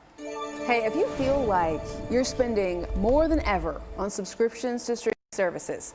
You're not alone. I get frustrated when I see the bill. Remember when everybody said we're going to cut the cord and we're only going to pay like $10 a month to stream? Right. Boy, those were the days. New data shows that nearly half of Americans have seen the cost of these streaming services go up over the last year significantly. Yeah, Fox's Kendall Green has so much more. More options don't always mean more of an advantage when it comes to streaming service. How many subscriptions do you have? Around 5, I think. Do you know how much you're spending every month? Not really, no. With classic comfort TV shows dominating ratings, paying to catch them is getting a little more uncomfortable for streamers, who instead of channel surfing are doing more subscription surfing. Hulu, Netflix, Disney, against my protest. Okay. With, hold on, there's more. HBO. No, now it's called Max. We had to cut this dad's list short, and as long as it was, he doesn't always watch what he's subscribing to, like scores of other subscribers, even though it comes with a hefty price tag. Probably about $100 a month. Wait, I gotta think what else I got. Hold on. I got YouTube TV. That alone is $82.99 a month. What are you doing, dude? I got rid of cable though. Forbes Home in One poll conducted a survey of 2,000 Americans who stream at least an hour daily and found 33% had to create their own streaming subscription account due to stricter service rules. People on average spend more than $550 on streaming a year, and 44% reported increased subscription costs from the year before. Navigating streaming service in surplus is not just hard on consumers, but producers and advertisers as well. If you're an artist, you want to have your show on the platform that's going to get the most views. What we're wondering in the industry is at what point do they all raise pricing too much to where enough consumers say, okay, I've had it. What do you think is too expensive? More than $13 a month is a little crazy. All right, 6:21 is the time right now. Happy Monday to you. Let's talk soccer. Nashville SC is back. We'll tell you when you can catch the boys in gold again. And we have continuing coverage of last week's cell phone outage that had folks scrambling. Okay. Trucks and SUVs. Darrell Waltrip Buick GMC. We are professional grade. Visit DarrellWaltripBuickGMC.com. The Good Feet Store. Improving people's lives 2 feet at a time. 6:23 is the time. It is a new season of Nashville soccer. The boys in gold and the New York Red Bulls, they played to a draw yesterday. Nobody scored. They technically they won. Yeah, it's not a win, it's not a loss, so it doesn't really go against them except if it comes down to playoff stuff. Yeah. And they're looking at the draws. We have our Fox 17 photojournalist Madden Spraker out there live at Geodis Park this morning, and we were seeing all the lights still going in the dark and folks milling about this morning. So the draw last night to a sold-out crowd. Wow. And again, this was the first match of the regular season. Looking ahead to later this week, we've got another matchup Wednesday night. Yeah, the Mocha Cup. This is part of the CONCACAF series, so this is an international match. The team coming to Nashville this Wednesday is from the Dominican Republic. Oh, yes. So they're probably hoping for warmer temperatures. I don't know if they're going to get a Wednesday night. Greg is looking at a little bit of rain, but we'll track that for you. Yeah. And right now we'll give you a look at your bus stop forecast. Greg is working on some other important weather updates for you, so we're here to just let you know things look good this morning for the bus stop. Not even all that cold, pretty mild, sunshiny. 53 by 7, 55 by 8 o'clock, and by the time the kids are already in school, 61 degrees. Okay, so we're also going to keep a close eye on your Steer Clear traffic updates. We were in for Justin McFarland today, so let's take you to a live look at I-40 American Road, and you can see for yourself there are no vehicles on the shoulders, there are no crashes. Right now, this part of American Road is looking very, very good. I hope it stays that way. We're going to have those traffic updates, though, on Fox 17 News throughout 9 a.m.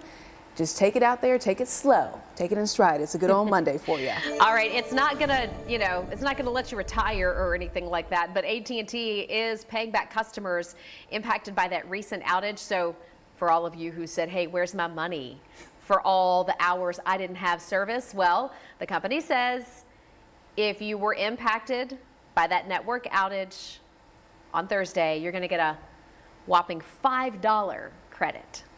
$5. AT&T says they understand their customers' frustration from what happened, which lasted for nearly 12 hours. Their credit, though, will not be offered to customers with AT&T business or prepaid plans or any Cricket wireless accounts. And not going to be offered. And we know Cricket customers were impacted by that outage. We were tracking them for you here live Thursday morning. This, we understand, was the result of a coding error, not the result of a cyber attack or anything flaring from the sun. So $5, but keep in mind there were lots of people who said they were impacted business-wise from that hours-long outage. Sure, I plumbers, mean, Uber drivers, right, all kinds of people. Right. Well, coming up, we're going to share an update regarding the development for the East Bank near Nissan Stadium. Why the sensation you deserve. Call Ponce Law, justice for all. Fox 17 News celebrates Black History Month, honoring our local HBCUs for educating our past, present, and future leaders.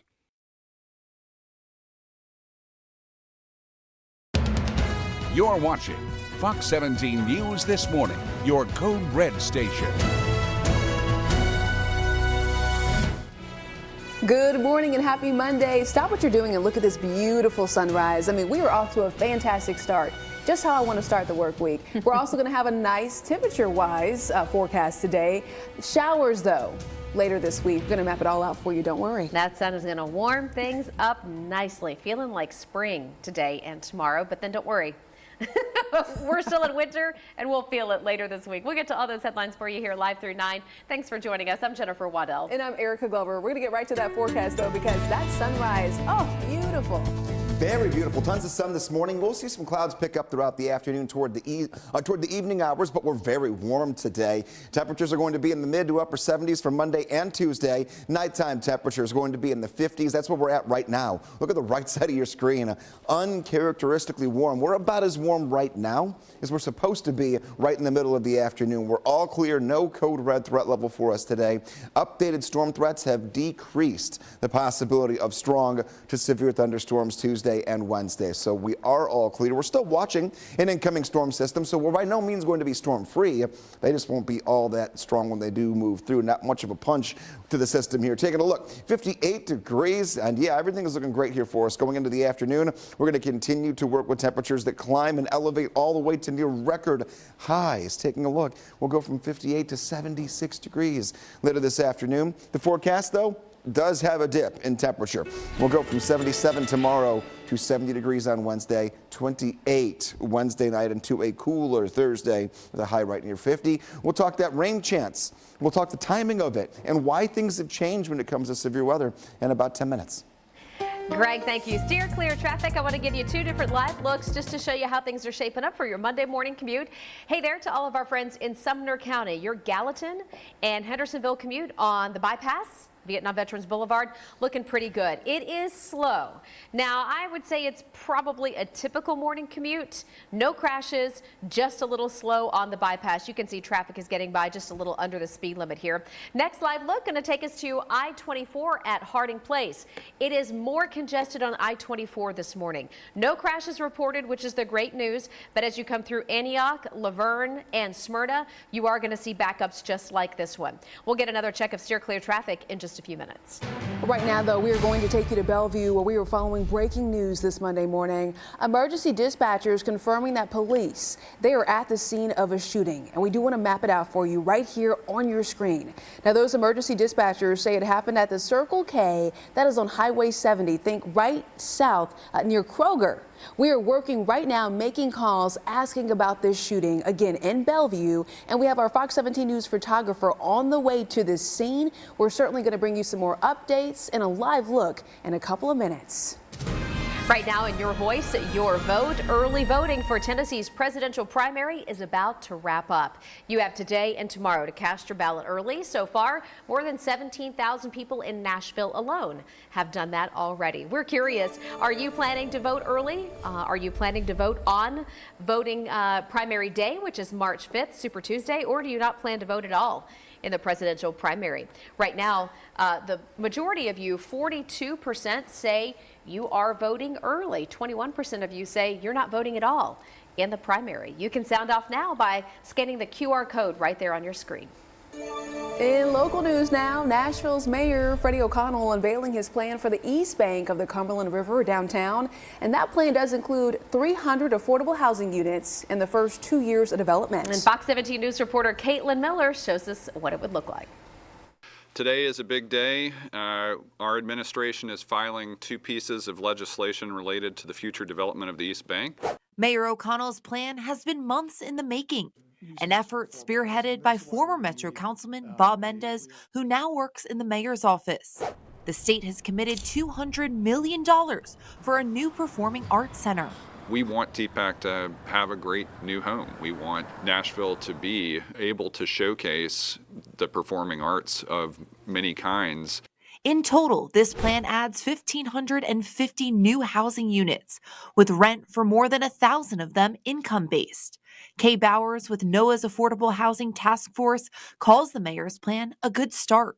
In the first 2 years, we'll get 300 units, which is a help. It's a plus, but Nashville needs over 50,000 units by 2030, and our production levels really should be at 5,000 a year. Metro Councilman Jacob Coupin says he's watched too many people leave this city because of affordability, so he's excited about this project. We started to see glimpses of the affordability that's being committed to over there, and the arts and bikeways and access, and so really excited to start to see the details come out. And Mayor O'Connell emphasizes this isn't a project for tourists. It's for the people who call Nashville home. Caitlin Miller reporting there. Metro leaders are encouraging people to be a part of this East Bank development process. Love it or hate it, you have a chance to sound off. Metro Council's Jacob Coupin says there are 2 meetings coming up where you can add your input about the development. All right, Jen, let's talk more about this project. That is 30 acres around the footprint of the new Titan Stadium. You can see it mapped out right behind me here. The green area that we're looking at, that is going to be a transit hub. And that's where some of that affordable housing will also be located. That area, as you know, is where the current stadium is. All of that, though, is being reimagined. It's going to look a whole lot different. The red areas that you're also seeing up here, well, that is part of what is proposed to be the initial phase of the development project. And we'd love to hear from you on this. We have a live poll on our Twitter page right now asking, are you looking forward to the Nissan Stadium groundbreaking? That's going to be part of that huge development. You can have your say right now by voting in this. We have 180 votes so far this morning alone. You can go to twitter.com, search Fox Nashville, put in your vote, and then leave us a comment. Let us know what you think about it. They have the right to a real choice. Not a Soviet-style election with only one candidate.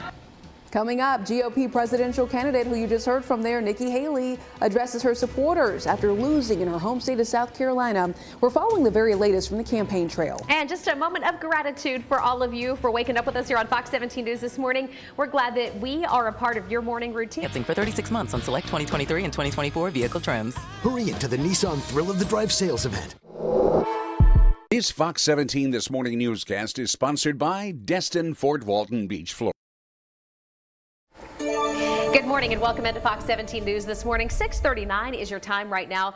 Republican presidential candidate Nikki Haley says the fight is not over. Yeah, it does come after losing in her home state, though. Republican primary in South Carolina to former president. She lost to former President Donald Trump by a margin of about 20 points. Haley's defeat in her home state, though, was widely expected. Polls had shown that Nikki Haley was trailing the former president by as much as 36 points. Haley says Donald Trump will not be able to beat President Biden in the general election. I'm not giving up this fight when a majority of Americans disapprove of both Donald Trump and Joe Biden. Okay, so she's still in it. Now we march ahead. The Michigan primary is coming up tomorrow. Nikki Haley has said it is her duty to give voters a choice. So we'll see how this all plays out. Again, that Michigan primary coming up tomorrow. 6:40 is the time. Good morning, Greg. How you feeling? Good morning. Feeling really good here, and we're going to feel great walking out the door. Temperatures are in the 50s to right near 60 degrees. Our next weather maker is going to be a stormy pattern, but I've taken away a lot of the risk when it comes to severe weather. So some good changes to wake up to here on a Monday. We're still watching Wednesday, though. Severe weather chances, like I mentioned, have gone down, but we still expect rain. And we're going to have a few pockets of rain tomorrow. The majority of all the rain we're going to see, though, is going to be Tuesday night into the first half of Wednesday, and we are going to be windy. Wind speed gusts up to near 40 miles per hour tomorrow and also on Wednesday. We're dry for your Monday. We'll be up to 76 degrees later on today. Tomorrow, 77, but it will come up with the possibility of a pop-up shower or weak storm throughout the morning and afternoon. Not a washout by any means. Starting off with some sunshine this morning. Clouds will increase throughout the afternoon toward the evening, and then we do see overnight tonight into tomorrow our first specks of green popping up on the radar. Here's 6 o'clock in the morning tomorrow, and then we continue with those isolated bands of a few showers and weak thunderstorms throughout the afternoon. Here's the main event. This tracks in after right around midnight. Line of showers and thunderstorms, heavy rainfall at times, and that might even wake you up overnight. Here's 2 a.m. as it starts to roll through the Nashville area and still active on the radar as you're waking up with us on Wednesday morning, but everything will clear out by the end of the day on Wednesday. Wait, Greg, how warm did you say today? 76 degrees, 76 degrees? Okay. Make sure you have your sunglasses handy then. Let's take a live look in your Sure Clear traffic update at 6:41. This is going to be showing you a little bit of a slowdown for your Monday morning commute. I-65 over at Trinity Lane. But you know what? We're not seeing any kind of disabled vehicles on the shoulders, no crashes. Just that typical work week commute, no issues. Again, I-65 at Trinity Lane giving you the green light. Coming up, though, we're going to talk about the outrage after the death of a teenager. We're going to talk about the ongoing efforts to honor their life in the mid-state and across the country. It's also tax season. On the run, now on the most wanted list. You can run, but you can't hide. Tonight at 7 on Fox 17. The Good Feet Store, improving people's lives 2 feet at a time. 6:44, more breaking news on Fox 17 News this Monday morning, this time involving the head of the Republican National Committee that is now stepping down. RNC Chairwoman Ronna McDaniel announcing that she is leaving her post next month after serving 7 years at the helm. She released a statement just this morning, not too long ago, writing in part, and I'm quoting, "The RNC has historically undergone change once we have a nominee. And it has always been my intention to honor that tradition." McDaniel's resignation is expected to go ahead and take effect after Super Tuesday at the party's spring training meeting, which is over in Houston, Texas. And big news this morning as we are in the heart of tax season. If you have ever used or plan to use H&R Block, listen up. The Federal Trade Commission, the FTC, claims the tax agency used deceptive marketing against customers, and a complaint from the FTC states H&R Block falsely advertised its tax prep product as free and then pressured people to pay for expensive upgraded services. The FTC claims H&R Block offered more expensive online products even if customers did not need extra forms or extra services. And the FTC also says H&R Block would make customers go through a whole drawn-out process just to downgrade their service when they realized they were being upcharged. And then they say H&R Block would delete all of your information that had been entered, trying to keep you from downgrading. What a mess, right? The FTC says that H&R Block has been using these deceptive marketing tactics for years, and adds their formal complaint process means that they have reason to believe that a law of public interest has been violated. So stay tuned. We'll see how this develops. Right now, just about 6:45, and we have Greg here talking about the changes to the work week forecast and the reminders that winter's not done with us yet. Oh, no. Winter is not done with us yet, and we'll get to that, but I also want to give you a reminder of something that you might have forgotten about or didn't even realize existed. It's going to be it's going to be a good afternoon to get out on the patio to have some lunch, okay? Okay. What did we have 2 weeks ago from yesterday? Groundhog Day? No, we had the Super Bowl. Oh, Super Bowl, okay. That went into overtime. Yeah. Okay. Buffalo Wild Wings has a promotion where today They waited 2 weeks to do it. I'm not letting you forget. How quickly I did forget. From 2 p.m. to 5 p.m. if you dine in, you can get 6 free wings. But only at participating restaurants, and there's only there's a lot of little asterisks to it, but I'm not letting you forget. If you want to get on the patio later on today, it's worth asking. Get yourself some free wings if you can. And here we go. Maybe even find a dog-friendly patio if you're not really into the wing game later today. We have our dog of the day, Honey Bun, and this is from our producer Audrey, who's been back with us this morning, making sure that I'm not talking way too long so we can keep this newscast going. Taking a look, 61 degrees at 9 a.m., 72 at noon, and 76 degrees at 3 p.m. Great looking day for a dog walk this morning into the afternoon. 61 degrees at 9, 69 degrees at 11, and then we're way into the 70s later today. 74 degrees will be your temperature at 1. Our high will be 76. How do you send in your dog photos? You go to meteorologist Greg Bobus on Facebook. It'll be the pinned post at the very top. You can't miss it because that's the picture right there you're going to see. And my mail carrier, Obi, that's my dog. She will send in your photo directly to me, and that's how you can see it right here on Fox 17 News this morning. Weather Window, presented by the National Weather Desk. The weekend brought cold and precipitation in different forms in parts of the country. At least 2 types in Virginia, from sleet that fell for a while to mountain snow that showed up in fluffy flakes, with a furry friend ready to enjoy it all. And the frosty weather left behind an elegant windshield design on this car Sunday morning. For more content like this, follow the National Weather Desk on Instagram. Steer clear traffic time right now. Traffic's still holding up pretty nicely here for a Monday morning. We've been overall really impressed with how things are flowing. This is Briley Parkway over at Opry Mills. Look at that, nice and smooth. Now I will say, the pavement on Briley Parkway, not nice and smooth in all places, so definitely watch out for potholes on either side of Opry Mills Mall, but no crashes here, and currently we are crash free in your mid-state commute all around town.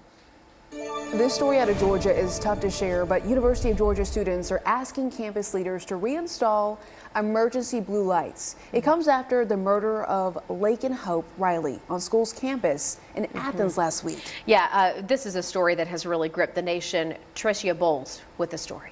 Despite the arrest of a suspected murderer, even though they do have that person in custody, it's still, I just want to be more safe. Safety has been a big topic of conversation for students at the University of Georgia. Since the death of 22-year-old nursing student Laken Riley, advertising student Anna McCarthy said she's considering a different route. I actually typically do walk alone. I usually walk from North Campus to my spot at the IM Fields, which is actually right next to Lake Herrick where it happened. I don't know if I'll be doing that with everything that's gone on. Riley was found dead after not returning home from a morning jog Thursday, something McCarthy says isn't uncommon for ladies on campus and even off campus, such as here in front of the pubs on East Broad Street. There's so many people walking alone on campus and just in downtown in general. It always makes me a little iffy because I don't know, I just don't like watching young women like me walk alone at night. Police found Riley's body alone with visible injuries at Oconee Forest Park. 26-year-old Jose Antonio Ibarra is facing multiple charges in Riley's death, such as malice and felony murder. The family has asked for privacy, but since the arrest, messages about the kind of person Riley was have been pouring in on social media. Her sister called her a built-in best friend. Her sorority is planning a vigil, and a woman who says she was her roommate says Riley exuded kindness and acceptance to everyone she met. I just feel really bad for the families affected. In response, students are taking action, starting a petition to reinstall emergency blue lights on campus, as McCarthy says any step towards safety is better than nothing. I'd feel better if they were on campus, definitely. By the way, the university made the decision in 2004 to remove those call boxes because so many people had cell phones they felt like they were not needed. New this morning, vigils held across the nation for Next Benedict. That is a teenager who died a day after an assault in an Oklahoma high school. We know this morning in Oklahoma City, hundreds of people filled the streets for that vigil honoring the 16-year-old. Organizers of the vigil claim the teenager's death is being swept under the rug. We understand that, according to police, Next Benedict started a fight in school by pouring water on 3 girls. He claimed that those girls had been picking on him and some other people. Well, the police department has also since said that Benedict's death was not a result of injuries sustained in that fight, citing a preliminary autopsy. There are groups across the nation, including the Tennessee Equality Project, that are hosting vigils. The one here in Nashville is happening tomorrow at the Ida B. Wells Legislative Plaza in Nashville. I know we all feel like our dollars just don't go as far these days, but still to come, we're going to take a look at the drastic differences across the country when it comes to what's considered lower middle class. And you might be surprised to hear those numbers. Options in one location at or below wholesale prices. Family owned for more than 20 years with almost 100 combined years of experience in the flooring business. Make the drive to A1 Floors, 200 Harding Road in Franklin, Kentucky.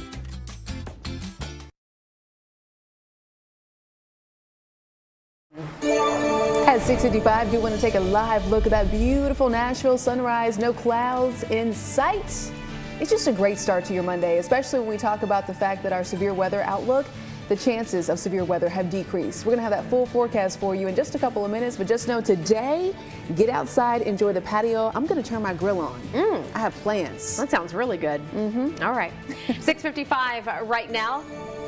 The power of a 6-figure salary is fading based on where you live. Now, if you're in the Nashville area, this next story doesn't necessarily apply, but it is super interesting to know how much money you'd have to earn in some cities just to be considered lower to middle income, and we're talking 6 figures. Yeah, it might surprise you. There's a new survey showing an annual salary of $150,000 qualifies as lower middle class income in 3 cities: Arlington, Virginia, San Francisco, and then San Jose.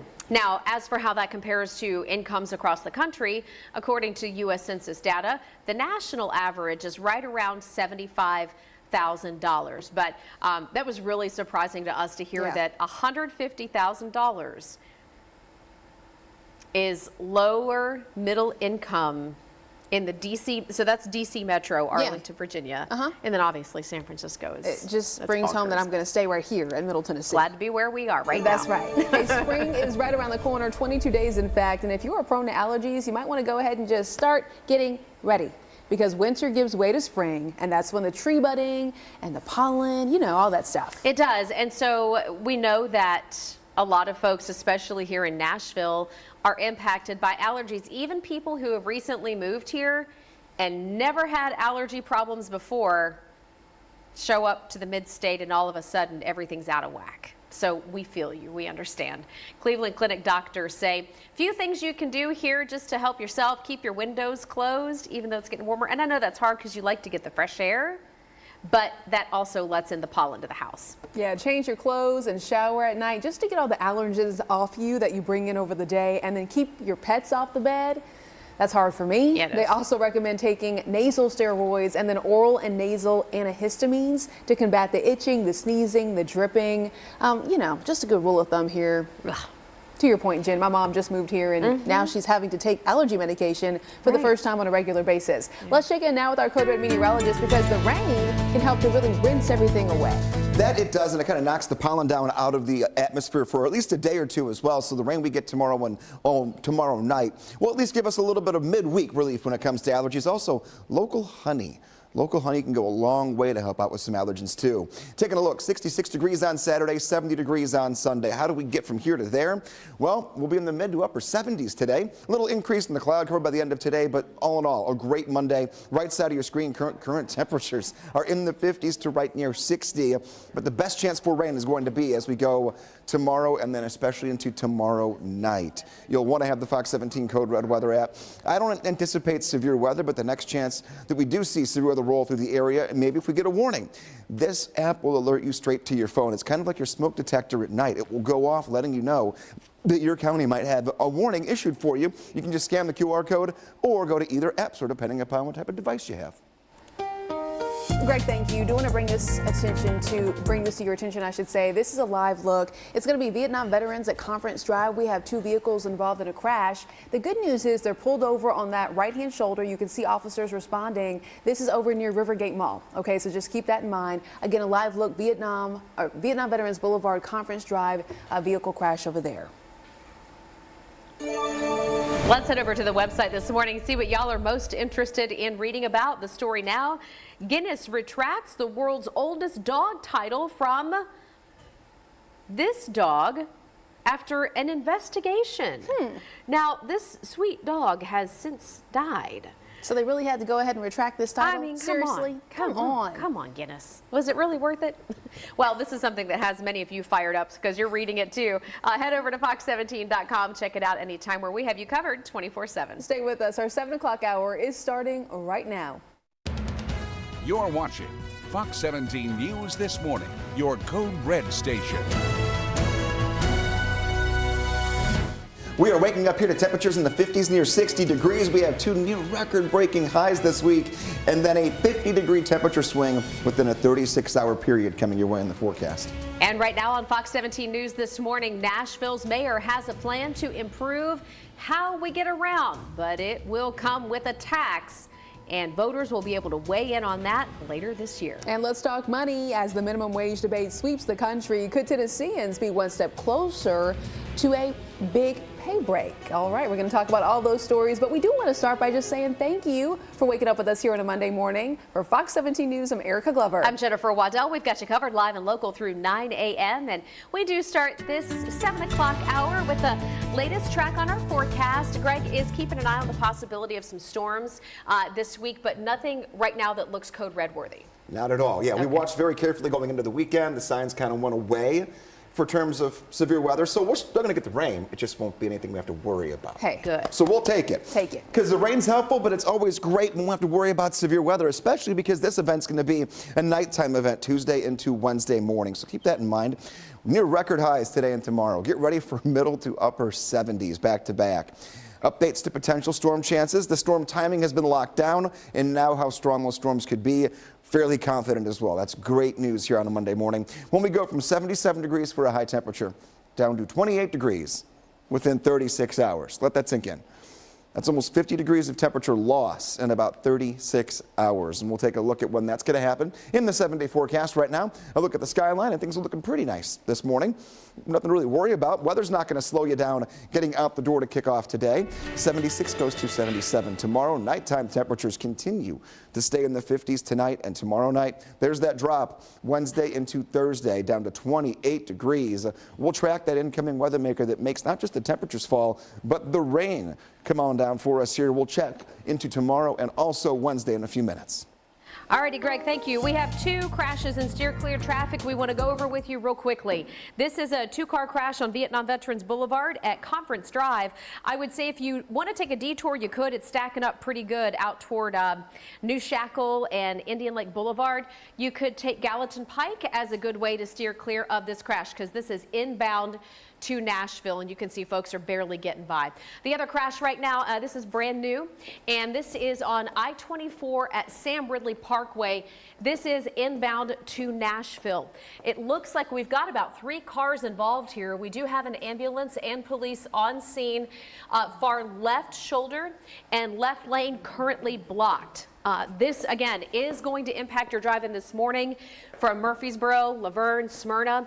Good detour here would be Murfreesboro Pike. At 7:03, do want to bring you up to speed on our breaking news situation here on Fox 17 News. Now, this is over in Bellevue. Police, you can see on your screen at the scene of this shooting. Metro Dispatch confirming that this shooting happened near the Circle K, or at the Circle K parking lot, I should say. You can see that Kroger shopping center right behind us there. 3 officers there talking about this shooting scene. Very busy part of Bellevue, this entire intersection right here at 70. And Erica, I was just looking closer too. It would appear right now they've got this entire gas station, this map, Circle K, shut down. You cannot get in or out. So I know a lot of folks use this to fill up in the morning on their way to work, get coffee on the way in, or maybe even breakfast. That is a no-go right now because of this investigation. Yeah, so we're working to get some more details about this shooting scene. Our photographer out there asking those questions, and we'll be sure to give you some more updates both on air and online, okay, as we continue this morning. Talking transportation this morning, Nashville's new mayor is continuing his push for an overhaul in Nashville. And over the weekend, Mayor Freddie O'Connell joined some other soccer fans for a free bus ride to the Nashville SC home opener. That was his way of saying, this is part of what we need in Nashville. Yeah, so Fox 17 News, we went along for the ride asking questions. Just last week, we told you this, the mayor ignited the effort to put a likely multi-billion-dollar transportation improvement plan on the November ballot. One thing to note, though, is that, yes, it would increase taxes, but the funding, he says, would be dedicated to bus, pedestrian, cycling, and traffic safety upgrades over the next 30 years. He says it's something that an expanding city needs, but by the way, he did not make mention of trains or light rail or anything like that. The bus, quite honestly, is the fastest, is the easiest. When I leave the game, just 5 minutes after I get to the stop, the bus comes, and I don't have to deal with all the traffic, all the parking. Okay, so that was one of the bus riders talking about the advantages, he says, to getting over to that game with no issues, taking advantage of the bus system. Right now, planners are seeking input from the public and council members. So we're going to be sure to update you on the community meetings and the ways that you can weigh in. In March, by the way, the mayor hopes to have a final price tag and a financial audit all wrapped up. So in about a month from now, Mayor O'Connell says he is much more optimistic about his plans this go round versus 2018, which was the last time we had a major transportation proposal put out on the table, and that one got voted down. We'll just have to wait and see. Okay, let's talk about money, though. It's still a hot topic of discussion over on our Fox Nashville Facebook page. Tennessee lawmakers introducing a bill that would increase the state's hourly minimum wage nearly 3 times the federal wage. This comes as State Representative Gloria Johnson, who is a Democrat, wants people in Tennessee to make at least $20 an hour. Now, as it stands, there is no state minimum wage. So here in Tennessee, we follow the federal requirements, and that is a $7.25 an hour minimum. That has not changed since 2009. And if the bill passes, most Tennesseans, no matter what they do for a living, would be making $20 an hour. Okay, so right now we're sharing some of the comments y'all are sounding off about this hot topic over on our Facebook page. We have Charles Worley who wrote, "We think prices are high now. If that passes, we're done." We also have John Smith who wrote, "Too low by 20 bucks. Minimum wage should be $40 an hour." $40 an hour. All right. Michael Davis says, "Don't complain. When the price of everything goes up, somebody has to pay for it." You can still weigh in on our social media accounts.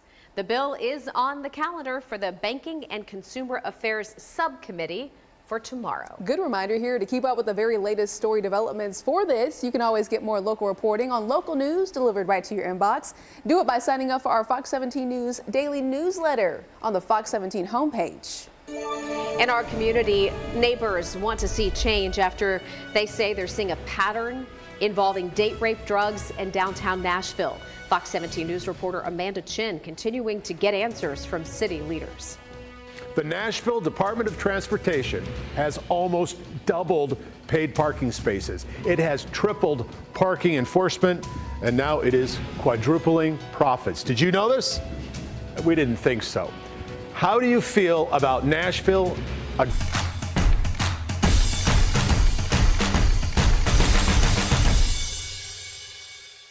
This Fox 17 This Morning newscast is sponsored by Tennessee Home Buyers.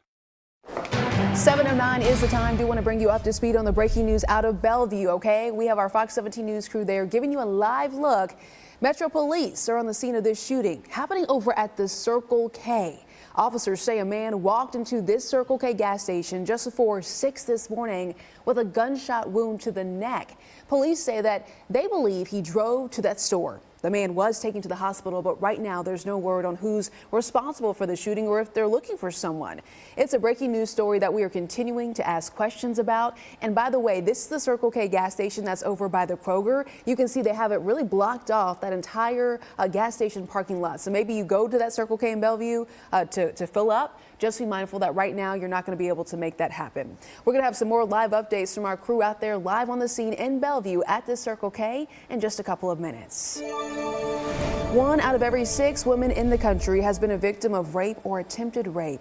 Survivors in the Nashville area telling Fox 17 News that the city needs to take these statistics more seriously.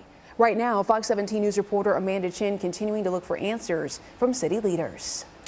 Well, good morning, Erica. Half of assaults across the country are often paired with alcohol and date rape drugs. It's a staggering statistic that has also made its way to Music City, and I do want to warn you, this story may be difficult for those who are listening to this. Tori Reasoner never goes out on Broadway anymore, and in October, Reasoner tells me someone roofied her. She recalls not remembering anything until she woke up on her front porch the next morning with her wallet missing. She considers herself the mom of her friend group and had only been sipping on a drink when she left it with her friends to go to the bathroom. Reasoner says she didn't file a police report, but before talking to us, she never really talked about what happened to her. It was that traumatic. I don't know who I was with, what I was doing, how long I was from the bar to my house. I'm angry, mostly because you're supposed to feel safe with yourself, and it hurts. Amanda, such a tough story, and I know that you have talked about the Safe Bar program in the past. So my question this morning is the Safe Bar program helping to combat this serious issue? Yeah, so the Safe Bar program is a bystander intervention program, and it helps and trains bars and restaurants across the city. Now, I've been reporting on this for about a year now, and as I was reporting, there were only 2 bars in the Broadway area that were a part of this program. However, just a few weeks ago, there was a big announcement where most of the celebrity bars in the Broadway area will now be a part of this program. So that's a huge step forward. The Sexual Assault Center calls this a victory. And of course, we'll have the full story on Wednesday at Fox 17 News. Yeah, because I remember at your last reporting, it was maybe 2 bars on Lower Broadway participating. Yep, just in early February, I reported that. All right, and a few weeks ago. Yes. Amanda, thank you so much. By the way, you can read more about the Safe Bar program by going to fox17.com. Let's check in now for that beautiful Monday forecast. Lots of sunshine. Greg, you said 76 today. 76 later on this afternoon, and then tomorrow back in the 70s again. Back-to-back days, mid to upper 70s. Looking at the forecast going forward, a few isolated showers and weak storms tomorrow, and then a band of rain that moves in tomorrow night into Wednesday. That'll be our focus coming up in a few minutes in the next Check Your Code Red forecast. Up next, some Tennessee lawmakers want to replace every member of Tennessee State University's board. The ongoing debate in the legislature. And we're going to continue following the breaking news right here on your screen out of Bellevue at the Circle K gas station. You can see areas blocked off. A car. Hiring Morgan & Morgan for your injury is easy. Oh, that's the wrong video. Morgan & Morgan, America's largest injury law firm, is easy. Be prepared for the next storm. Download the free Fox 17 Code Red weather app. 7:16 is the time. Right now, Fox 17 News, we are on the scene of this breaking news situation at the Circle K gas station. This is over in Bellevue. And if we zoom a little bit closer, as much as you can, to our photographer who's out there on the scene, you can see that this gas station parking lot, is blocked off. We are getting updates from officers who say that a man walked into this Circle K just before 6 this morning with a gunshot wound to the neck. You know, it's frightening, Erica, because right here at this intersection along Highway 70 is a McDonald's. You've got a 7-Eleven caddy corner. You've got that Kroger shopping center that you just mentioned, and then a MAPCO right across the street. So all of that in this general vicinity, a very busy part of town. Police believe that the man who was injured is recovering in the hospital right now, but we are still working to find out who might have been responsible. And in the meantime, this entire Circle K is shut down. You cannot get in or out to get gas, to get food, to get morning coffee, none of it. So as soon as we get an update here from you, for you from Bellevue, we'll be bringing that to you live through 9. And right now we have continuing coverage. Some Tennessee state lawmakers, I should say, when it comes to Tennessee State University, they are filing a bill to remove all sitting members of TSU's Board of Regents. And they're now asking Governor Bill Lee to appoint a new board. This does also come as TSU faces multiple audits and accountability measures on how the university has been run and how the school spends its money. Our Fox 17 News anchor Megan O'Halloran is sharing this report. An ongoing battle on the back burner is boiling over again. Tennessee State University versus the state of Tennessee. The federal government is backing TSU, claiming the state owes the university over $2 billion in back pay from land grant funding. It is unfortunate that we have not gotten the money, but we want the money. In fact, we want our money. TSU has been under the microscope for how it operates and spends money. This after an audit showed TSU poured money into its scholarship fund while enrollment numbers surged and left students stranded. Last year, the state gave TSU $250 million, but it came with spending parameters, and there are still questions lingering while the university is actively involved in 5 separate audits. And this forensic audit actually was supposed to be completed by December, and it has not been completed. It has been asked of the representative who attached the amendment to have the board sunsetted. Why not wait till the audit is completed? But lawmakers seem to be moving ahead, trying to clean the slate on the Board of Regents and claim the audit has been delayed because auditors haven't had access to TSU systems or been able to obtain documents to complete their work. Megan O'Halloran with that report. Megan, thank you very much. Steer clear traffic. We got a couple of things going on to let you know about. First of all, we have this crash that is still causing a big backup on I-24 at Sam Ridley Parkway. The newest development is that the tow truck just got here a couple of minutes ago, so they are getting ready to get perhaps 3 cars towed out of here. We saw 3 involved. We've got first responders, the tow truck company here on site. Golly, that truck just made an evasive maneuver across all 3 lanes of traffic there. Don't do that. Don't be that guy. But I will tell you a good detour here. If you're coming in this morning from Murfreesboro or Smyrna, would be to take Murfreesboro Pike because traffic is stacked up significantly, and this is coming into Nashville. We were also getting reports of fender bender near I-65 at Vietnam Veterans Boulevard. This is going to be north of Nashville. I'm not picking it up on our cameras. It might be just out of our view range, but know that it is not causing a major backup here yet. We'll get another check of steer clear traffic in just a few minutes. Right now, though, we're going to check in for your Monday forecast. Here we are at 7:20, taking a look at the big picture, getting up and out the door here on this February 26th. And we are starting off in the 50s to right near 60. Right side of your screen confirms that for you. And we are loaded with sunshine. 55 at 8 goes to 61 degrees at 9 and 65 degrees at 10. Out the door this morning is easy. Out the door tomorrow morning and Wednesday morning, little action on the radar. A few isolated showers track in overnight tonight and then into tomorrow. It is not going to be a washout or even anything close to it, but a little light rainfall cannot be ruled out. Here is noon today, fairly cloud-free. The end of the day, here's 6 p.m., clouds begin to creep in. Look overnight. I mean, we're finding just little spots here on the radar. A few very isolated light rain showers, maybe even a moderate shower or 2 for tomorrow. It's what happens overnight tomorrow night into your Wednesday. Let's take a look here. 5 p.m. carries you into the first half of the overnight. Midnight going into Wednesday morning. Midnight goes to 2 a.m. 2 a.m. continues to track this through going into the morning hours of your Wednesday. We'll look at your 7-day forecast and any potential timing for severe weather in the next 7 days coming up in a few minutes. Also ahead, Fox 17 News bringing you up to speed on this second theft case involving the man on your screen. Among streetscape artisans and soundwave superstars. Made for culture cravers, art admirers, and stage lovers, this city's cultural adventures will leave you spellbound. Plan your trip at charlottesgotalot.com. Good morning and welcome back into Fox 17 News this morning at 7:24 right now. In Operation Crime and Justice, a man currently out on bond for a car burglary is arrested again. And this time he's accused of stealing from another car. That's all according to Nashville police. Let's show you 21-year-old Juma Ismail let free on bond after facing charges of stealing from a car in January. Well, over the weekend, while he was out on bond, police took him into custody again after detectives say they found him with a laptop stolen from another car.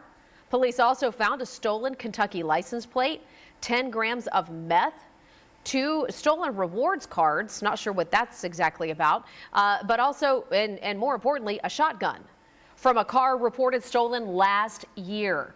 So this guy, Ismail, is now facing 2 new counts of stealing from cars and having drugs. He remains behind bars this morning.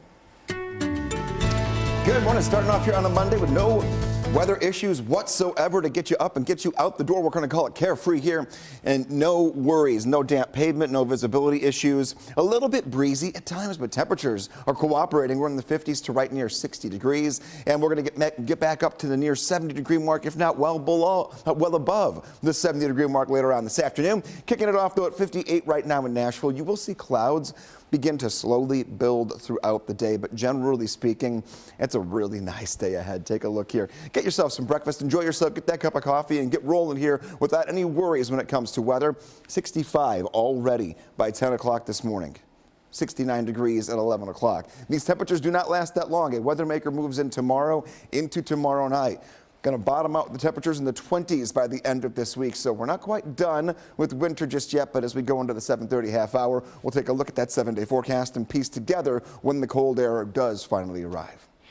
All righty, Greg, thank you. It is winter after all. Steer clear traffic time. We have a couple of really slow zones this morning I want to bring to your attention. First of all, we start right here. A live look from Vietnam Veterans Boulevard at Gallatin Pike. I cannot find a crash reported along the bypass this morning, but just know for all of our friends in Hendersonville and Gallatin, it is very slow. I mean, you can see almost a standstill here. And traffic on the bypass is backed up almost to Saundersville Road. Best detour is going to be Gallatin Pike. It is going to be stop and go with the stoplights, yes, but I would not recommend Long Hollow as a good detour right now.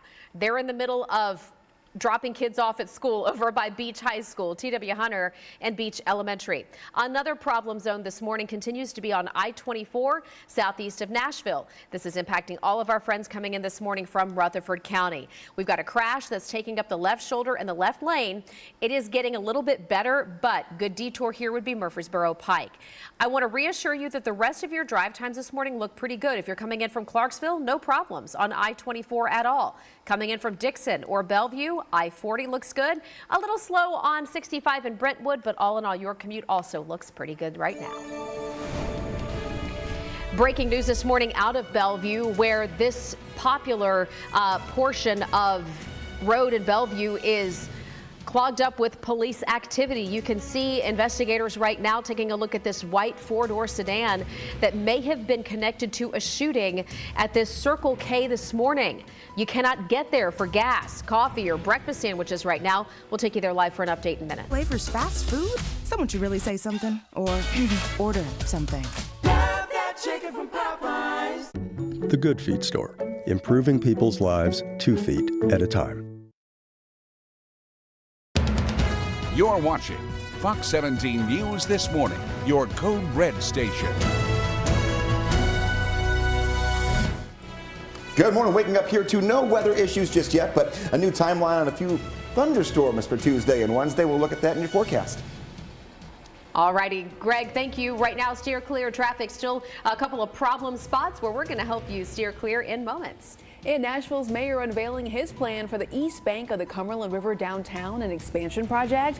More on what's to come in a couple of minutes. Do want to start, though, by thanking you for waking up with us here on a Monday morning. For Fox 17 News, I'm Erica Glover. And I'm Jennifer Waddell. Glad to be part of your live local news team. Always here for you through 9 a.m. And we do begin this half hour with an update to the breaking news out of Bellevue, where Metro Police right now at the scene of a shooting where we're taking a live look. You can see the police tape is up. This is around the Circle K right at the intersection of 70 and Old Hickory Boulevard. Officers say a man walked into this Circle K just before 6 this morning with a gunshot wound to the neck. Police also telling us that they believe the man drove to this gas station. He was taken to the hospital. Right now, there's no word on if they're searching for any shooter responsible. It's a story that's breaking, so we're continuing to get more updates. But do keep in mind, this is the Circle K gas station. It's near the McDonald's. It's near the Kroger, so a lot going on. If you typically fill up at this gas station, you might want to find another spot because right now, it's all blocked off.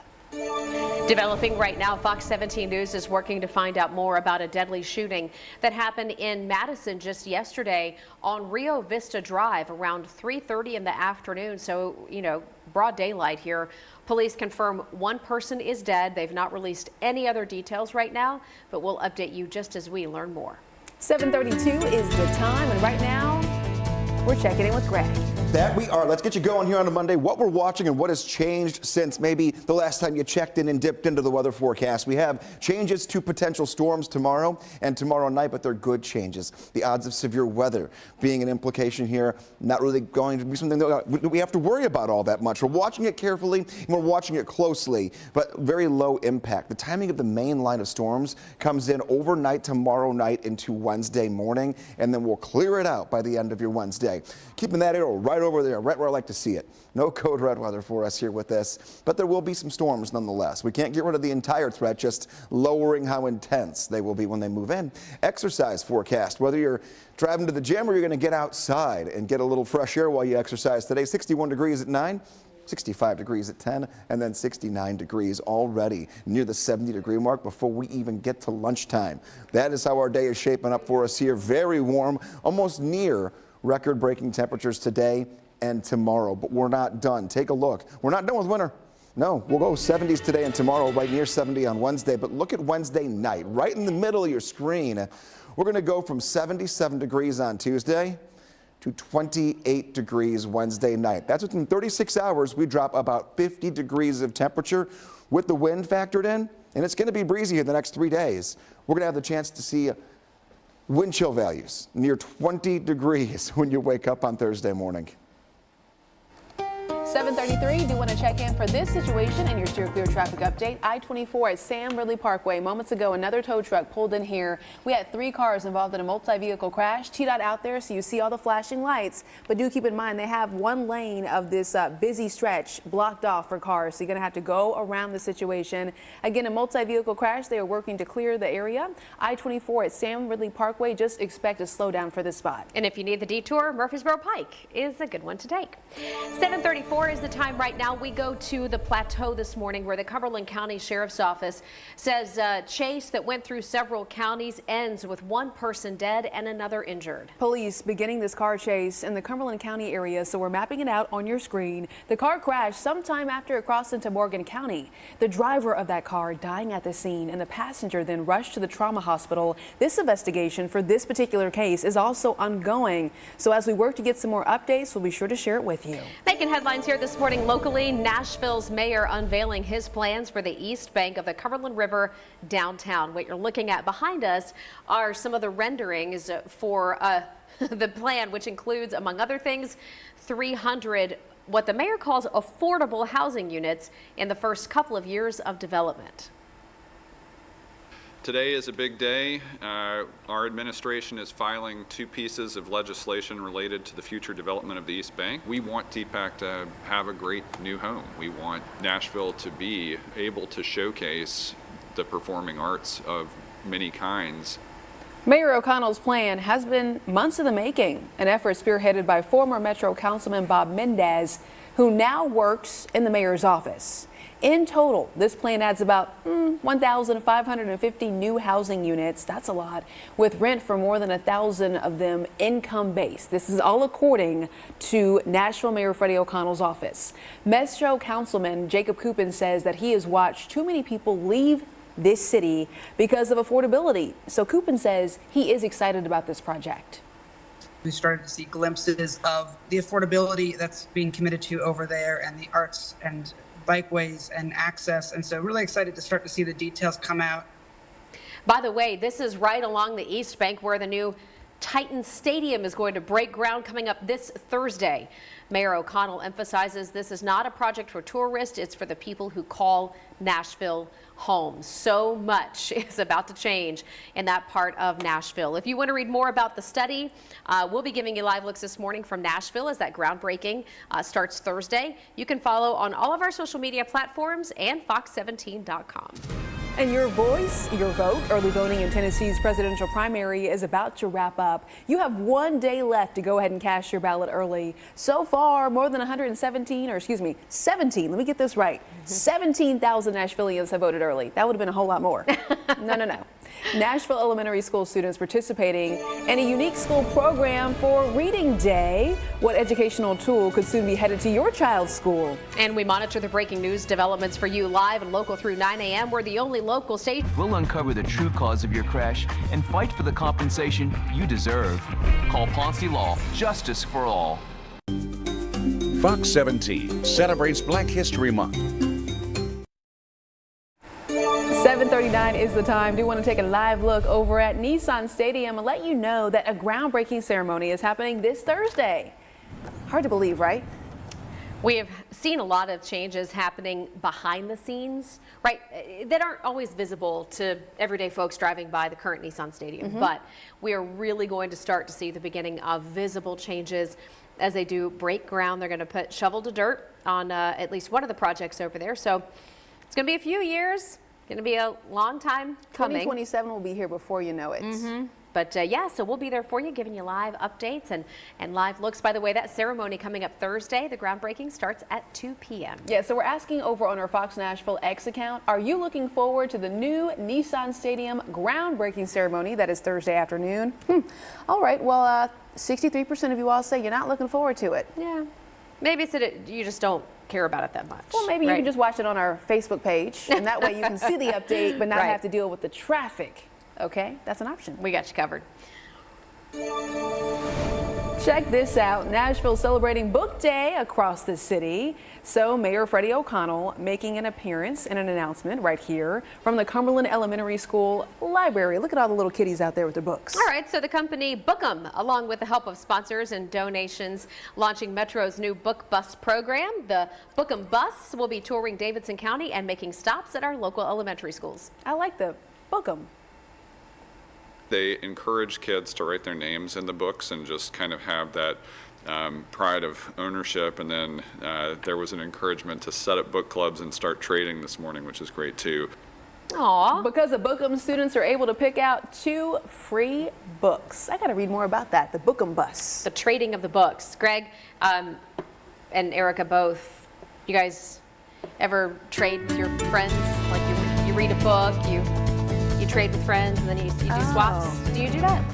No? I don't. Okay, we'll talk later. Lunchtime forecast. Greg is working on a couple of bigger pieces to the weather picture, so we're going to let you know how your lunchtime is shaping up. 69 mild degrees by 11 a.m., 72 by 12, and then 74 degrees by 1 o'clock this afternoon and sunshine. Ooh, can't wait to get outside and enjoy the patio while you can. We're also checking in on your Steer Clear traffic update to bring you a little bit of congestion. This is going to be a live look. I-24, this is Silliman Evans Bridge, and you can see that typical Monday morning commute is what is at hand here. There are no crashes to tell you about, no vehicles pulled over on the shoulders. Again, this is going to be Silliman Evans Bridge. Just be mindful of it. Give yourself a little bit of extra time if you're heading out to this area. And for those of you waking up with us in Bellevue and you come through the intersection of 70 and Old Hickory Boulevard, you'll notice crime scene tape is up. We'll tell you what investigators have learned in minutes.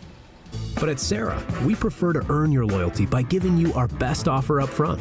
So, find your dream cookie, or vehicle, at sarahnashville.com.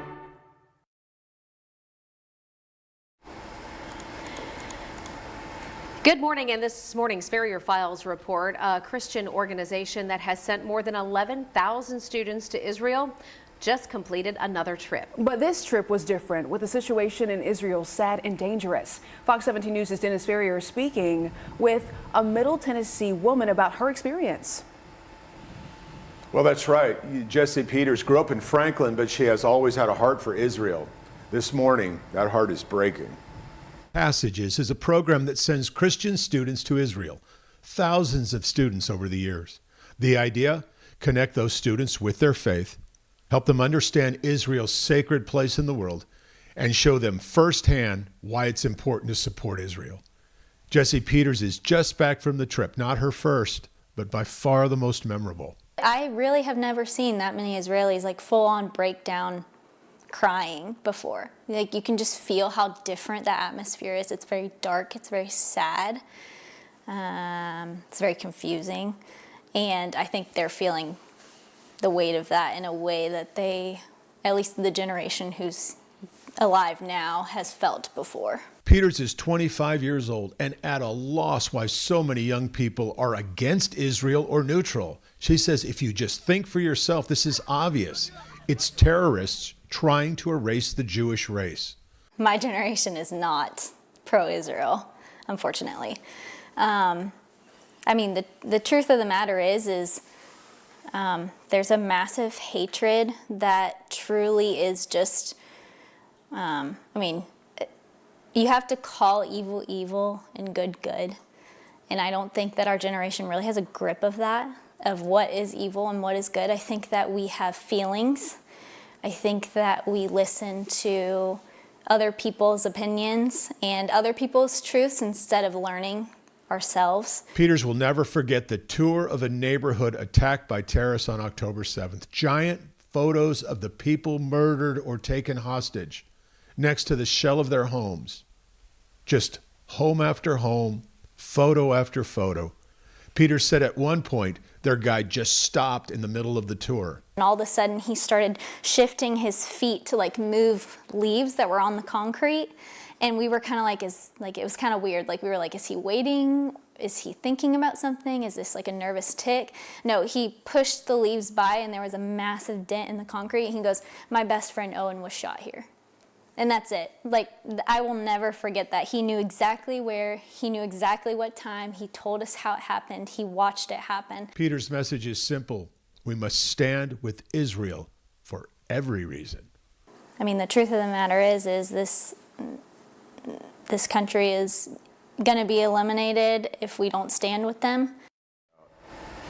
So she really wants young people to think for themselves. You know, don't go to TikTok, take it as gospel. Don't, whatever you see on social media, really research and make an educated decision about what's going on in Israel, because it's awful. Wow, what an incredible story. And I wonder too, for her and many others like her who have visited Dennis, what it must be like to process that once you come back home. Well, you even saw those pictures. Like, imagine walking through like almost like a grave, I don't even know what to call it, a crime scene. There's crime tape, pictures of dead people who were murdered there, and then these broken homes. Yeah. So it's kind of a cemetery, it's a memorial, and it's a crime scene all in one. Where do you see that anywhere?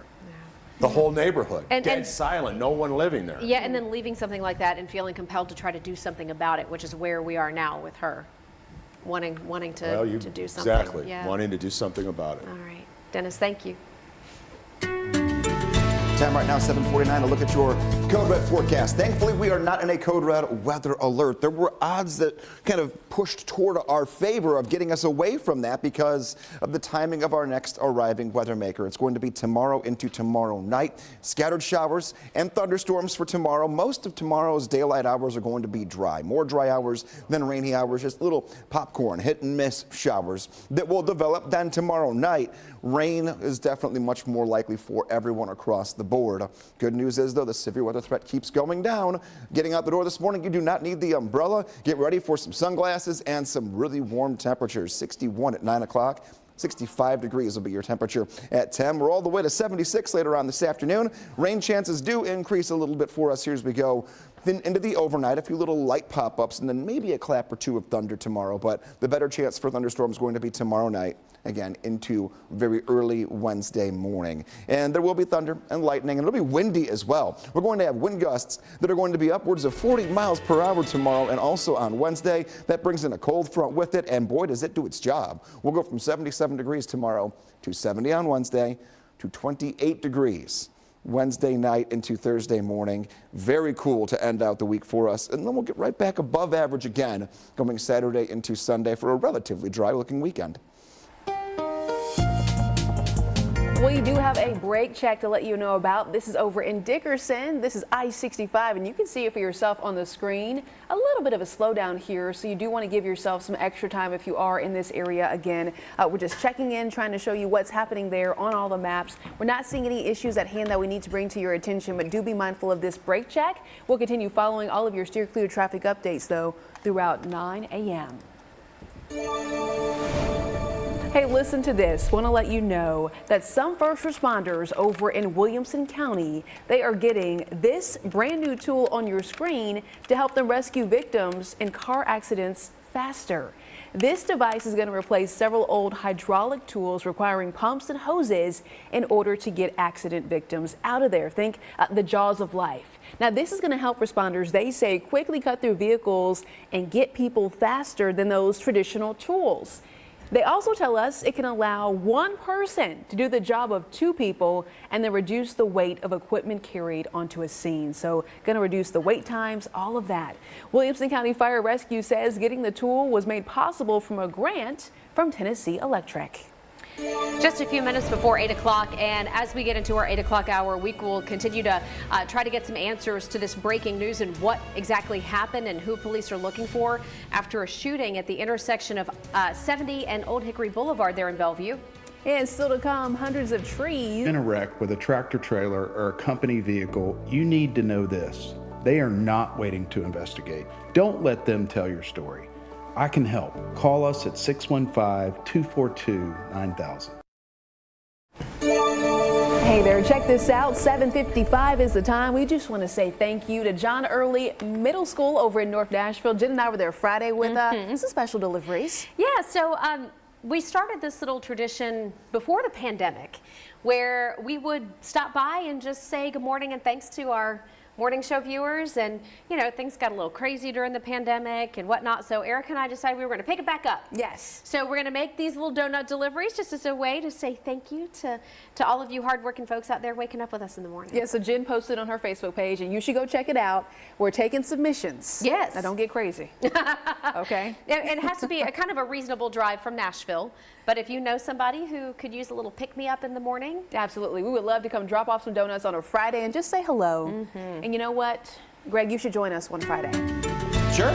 I'll go with you guys and drop off some donuts to some well-deserving people. Why not? Let's do it. Let's do it. Absolutely. And right now, we've got our dog of the day. It's a great day for a dog walk. Maybe you're just going to get out there and just go for a little stroll. You're fine all day long. Our dog of the day, Honey Bun, sent in by Audrey, one of our producers here. Brand new addition to the family. Taking a look. Look at those eyes, so sweet. It's like, can I just go for a walk? Taking a look here, 61 degrees at 9 a.m., 72 at noon, 76 degrees at 3 p.m. And we have a couple of clouds that'll build in later today, but no rain in the forecast, so you can ditch the umbrella, leave it at home, no need for it. We're gonna get really warm pretty quickly. 72 degrees at noon, 75 degrees for your dog walking forecast at 2 p.m. If you're making a little longer walk, make sure you have a bottle of water, because this will actually be warm enough to the point to where you might get a little thirsty. While you all are out there. Not just you, but the dogs as well. You can send in your photo by going to meteorologist Greg Bovis on Facebook. You find that photo right there pinned to the top of the page, and that's how you send in your submissions to see right here on Fox 17 News this morning. Taking a look, this is the rest of this morning into the afternoon. You will see the clouds pick up a little bit here on Future Track going into the afternoon and evening. Overnight tonight, a few little specks of green can't be ruled out, so a pop-up shower or two, and then tomorrow morning as well. Whatever is out there tomorrow morning, I'll be tracking for you in real time so you don't get stuck in a quick little downpour. And then we'll have a few more of those throughout the afternoon, but most of tomorrow is going to be dry. Warm again, middle 70s to upper 70s for tomorrow, and then a cold front moves in. Midnight, overnight, tomorrow night into Wednesday morning. Here's 2 a.m. Here's going through 5, 6, 7 o'clock in the morning, and then this wraps up by the end of your Wednesday. And much colder air moves in. I'll have a new update to temperatures and a first look at your 7-day forecast when we go into our 8 o'clock half hour in about 3 minutes. Greg, thank you very much. We have 2 crashes impacting your drive this morning coming in from southeast of town. This is a live look, I-24 at Thompson Lane. What you can see here through the TDOT SmartWay system, you see those little green arrows and the red X's. The crash is over in the right lanes where you would get off I-24 to go to Thompson Lane. So yes, this is causing a backup, but this is one of 2 crashes that we're tracking right now. The other crash is just up the road from this, inbound to Nashville. Nashville, at I-24, at I-440. So a 1-2 whammy, if you will, for our I-24 commuters coming in from Murfreesboro and Laverne. As a matter of fact, traffic on I-24 is backed up all the way to Laverne right now. Good detour would be Murfreesboro Pike. We're going to check in on the rest of your morning commute in just a few minutes. We're also celebrating another great milestone, 1,000 trees planted across Nashville. It is all thanks to a program over at Trevecca Nazarene University. The 1,000th tree, a glory maple, was planted on Trevecca's campus.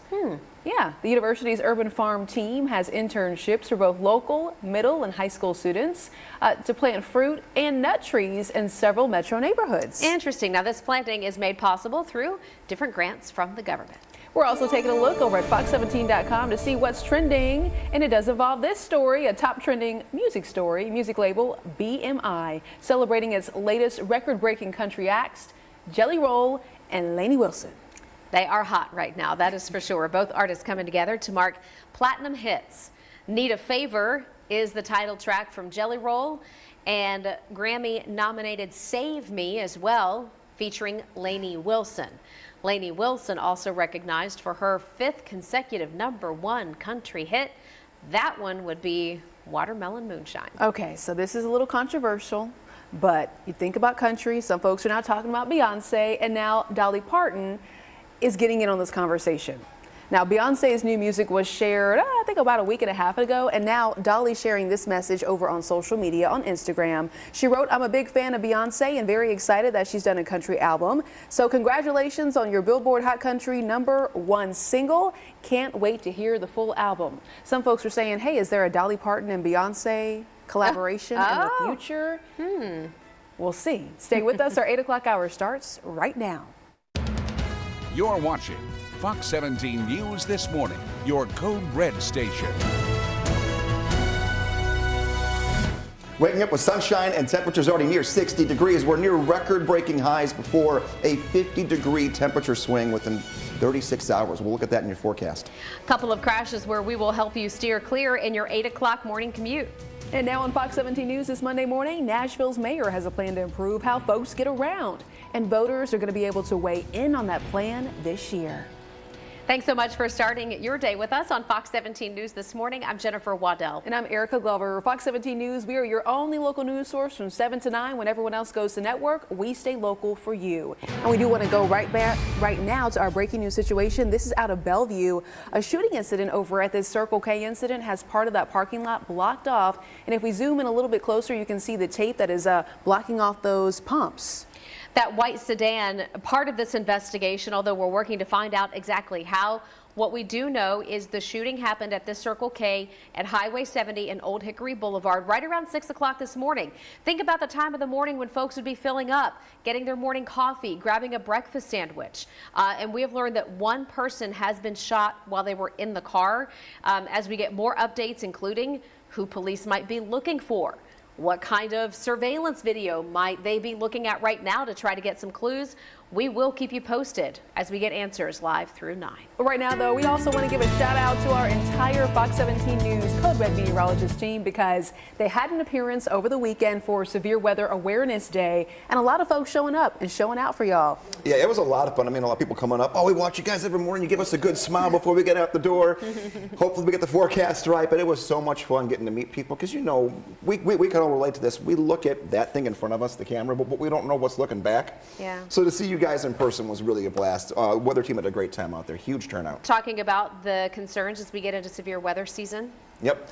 Having plans of action, knowing what our weather's like, kind of projections going forward. So a lot of great conversations, a lot of great questions you guys had for us too. Now here's the 3 things to know. I'll answer those for you right now. Near record high temperatures today and tomorrow. We're going to be well in the 70s. Easily in the mid to upper 70s today and tomorrow. Updates to potential storm chances. That's the big one today.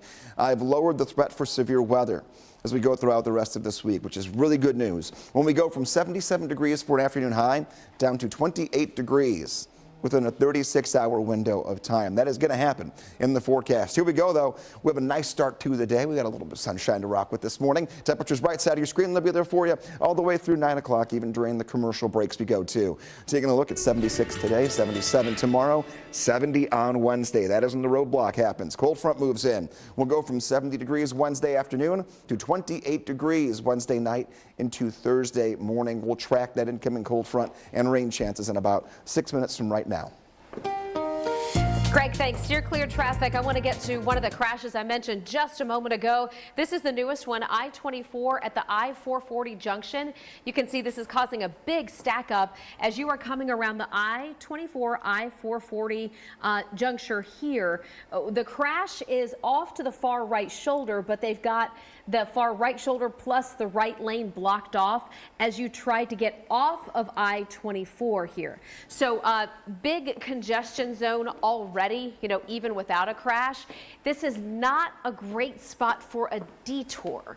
We're going to work on it for you to see if we can get you a good way around it. Right now, just plan for a few extra minutes if your travels take you to the interchange of I-24 and 440.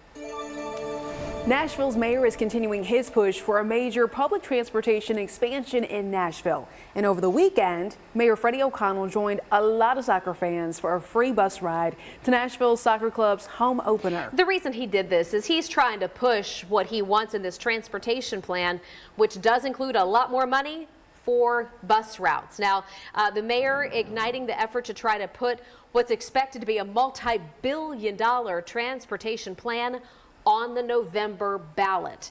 One thing to note here is that plan would raise taxes in Davidson County, but the money would then go toward, as I mentioned, more buses, pedestrian improvements, cycling, traffic safety upgrades over the next 30 years. Yeah, it's something the mayor says that needs to happen regarding expansion.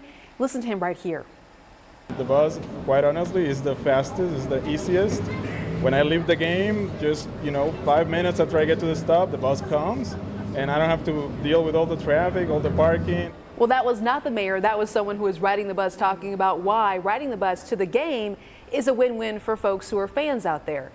Talking about transportation. Right now, though, planners are seeking input from the public and council members. So we're going to be sure to update you regarding those community meetings in the future and ways that you can weigh in and make your voice heard. Yeah, in fact, coming up in March, the mayor hopes to have a final price tag, so we'll know exactly how much this would cost, and a financial audit. Mayor O'Connell says he is more optimistic about his plans now than the 2018 transportation plan that got the nix from voters in Nashville. We're looking ahead to later this week in our state legislature. The House is expected to file its bill backing school vouchers, working off the governor's Education Freedom Scholarships bill. Yeah, this is a hot topic right now in our state. School choice is what you'll hear it referred to. House lawmakers say their plans also include money to go toward raises for teachers, money to help offset the cost of health insurance for them, and they say overall less state interference in the classroom. We're going to increase instruction time in the classroom significantly. I think you're going to see a reduction in state mandated tests to an acceptable level where we're doing more instruction classroom time. What you need to know is the Senate version of the school voucher program would expand school choice beyond private schools to also include public, charter, and homeschools, opening the door, some say, to school choice for all students in the state. Yeah, say for example, you have a child in Davidson County and you want them to go to Williamson County schools. Could open it up to that possibility. House leaders say their bill might not make it to the House floor for another 7 weeks or so. So we're not expecting action anytime soon. Democrats say money for the Republican plan is their big concern. A lot more to come in your community after the break. Local residents, they want to see changes after they say they're seeing a pattern involving date rape drugs in the downtown area. Our Fox 17 News reporter Amanda Chin continuing to get answers from city leaders.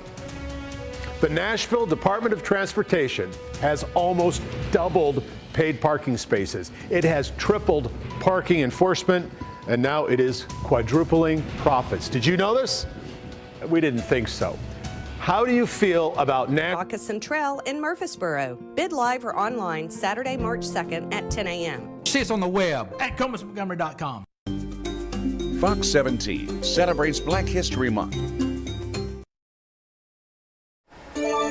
8:09 is the time, and these are tough statistics to share, but 1 out of every 6 women in the country has been a victim of rape or attempted rape. And survivors in the Nashville area telling Fox 17 News that the city needs to take these statistics more seriously. Fox 17 News' Amanda Chin continuing to look for answers from city leaders. Well, good morning, Erica. Half of assaults across the country are often paired with alcohol and date rape drugs. It's a staggering statistic that has also made its way to Music City, and I do want to warn you this story can be difficult to listen to. Tori Reasoner never goes out on Broadway anymore. In October, Reasoner tells me she had been roofied and didn't remember anything until she woke up on her front porch the next morning with her wallet missing. She considers herself the mom of her friend group and had only been sipping on a second drink when she left her drink with her friends to go to the bathroom. Now, Reasoner says she didn't file a report before ever talking to us. She never really talked about what happened to her. It was that traumatic. I'm never the type to ever black out. Like, I mean, of course I drove. Like, I'm not going to be the one to, like, just get completely belligerent drunk. And Amanda, I know that safety is top of mind because you've been covering this topic for, weeks now. Yeah, I've been covering it for a while now, and it seems like every time I do a story on safety or crime in the area, another person reaches out to me and wants to share their story because they want to get the word out and they don't want this to keep happening to other people. And I also do want to mention that there's a safe bar program in place in the city that trains bars and restaurants in bystander intervention. And a few months ago, we had just reported that there were only 2 bars in the Broadway area that were a part of the program. A few weeks ago, they made a big announcement. Now most of the celebrity bars will become a safe bar, so that's a huge positive change for them. Yeah, big update there. Amanda Chin, thank you so much for joining us this Monday morning. 8:11, your time taking a look at your forecast, getting you out the door. The big bullet points here, starting off a brand new week, getting out of the weekend, is that our severe weather chances that we've been monitoring the past couple of days for tomorrow night into Wednesday have gone down. Now, we're still expecting rain, and it will still be on the windy side with gusts up near 40 miles per hour, but we're taking away a lot of the parameters that would put us into a risk for severe weather, which is very good news to wake up to here on a Monday morning that's already warm. Right side of your screen, we're in the 50s to near 60 degrees already, and it's just past 8 o'clock in the morning. You're ready for some sunshine to kick off the day, and then some clouds will build in later on this afternoon. The evening into tonight, a few little specks of green begin to move in, so keep that in mind. Daylight hours dry.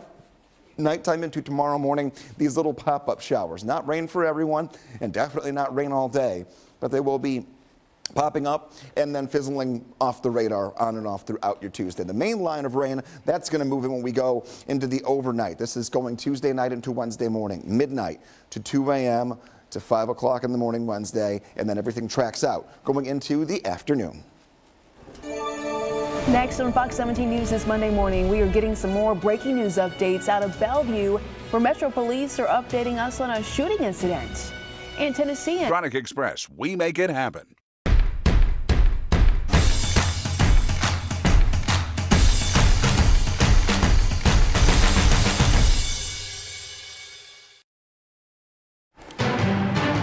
Good morning and welcome back into Fox 17 News this morning. It is 8:15. Police continue to work to get answers at this crime scene at the intersection of Highway 70 and Old Hickory Boulevard in Bellevue.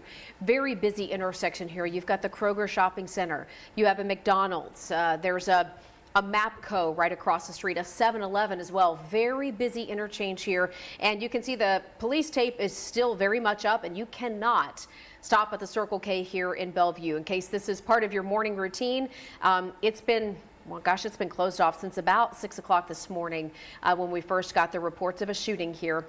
Details limited right now, but we will continue to keep you updated both on air and online at fox17.com. there is a hot topic of discussion this Monday morning on our Fox Nashville Facebook page. It's how Tennessee lawmakers introduced a bill that would raise the state's hourly minimum wage nearly 3 times the federal wage. Now, this comes as Representative Gloria Johnson, she's a Democrat. She wants folks in Tennessee to make at least, she says, $20 per hour. But there are a lot of other people who argue, how are you going to afford to do that? How will small businesses be able to pay people that much. One of many concerns right now, there is no state minimum wage. So here in Tennessee, we follow the federal minimum wage, which is $7.25 an hour, and that's not changed for years now. If this bill passes, most Tennesseans, regardless of their job, would be making $20 per hour. But again, a lot of concerns on the part of business owners who say, listen, we're going to have to jack up our prices for the customer in order to be able to pay this if we can. Yeah, so we're hearing from some of you all. Danny Hall writing, while I agree the minimum wage needs to be higher than $7.25, $20 is way too high. We're also seeing Fred Hunter write, why not raise it to $25 or $30 or $50? I mean, in the dream world, maybe. I don't know.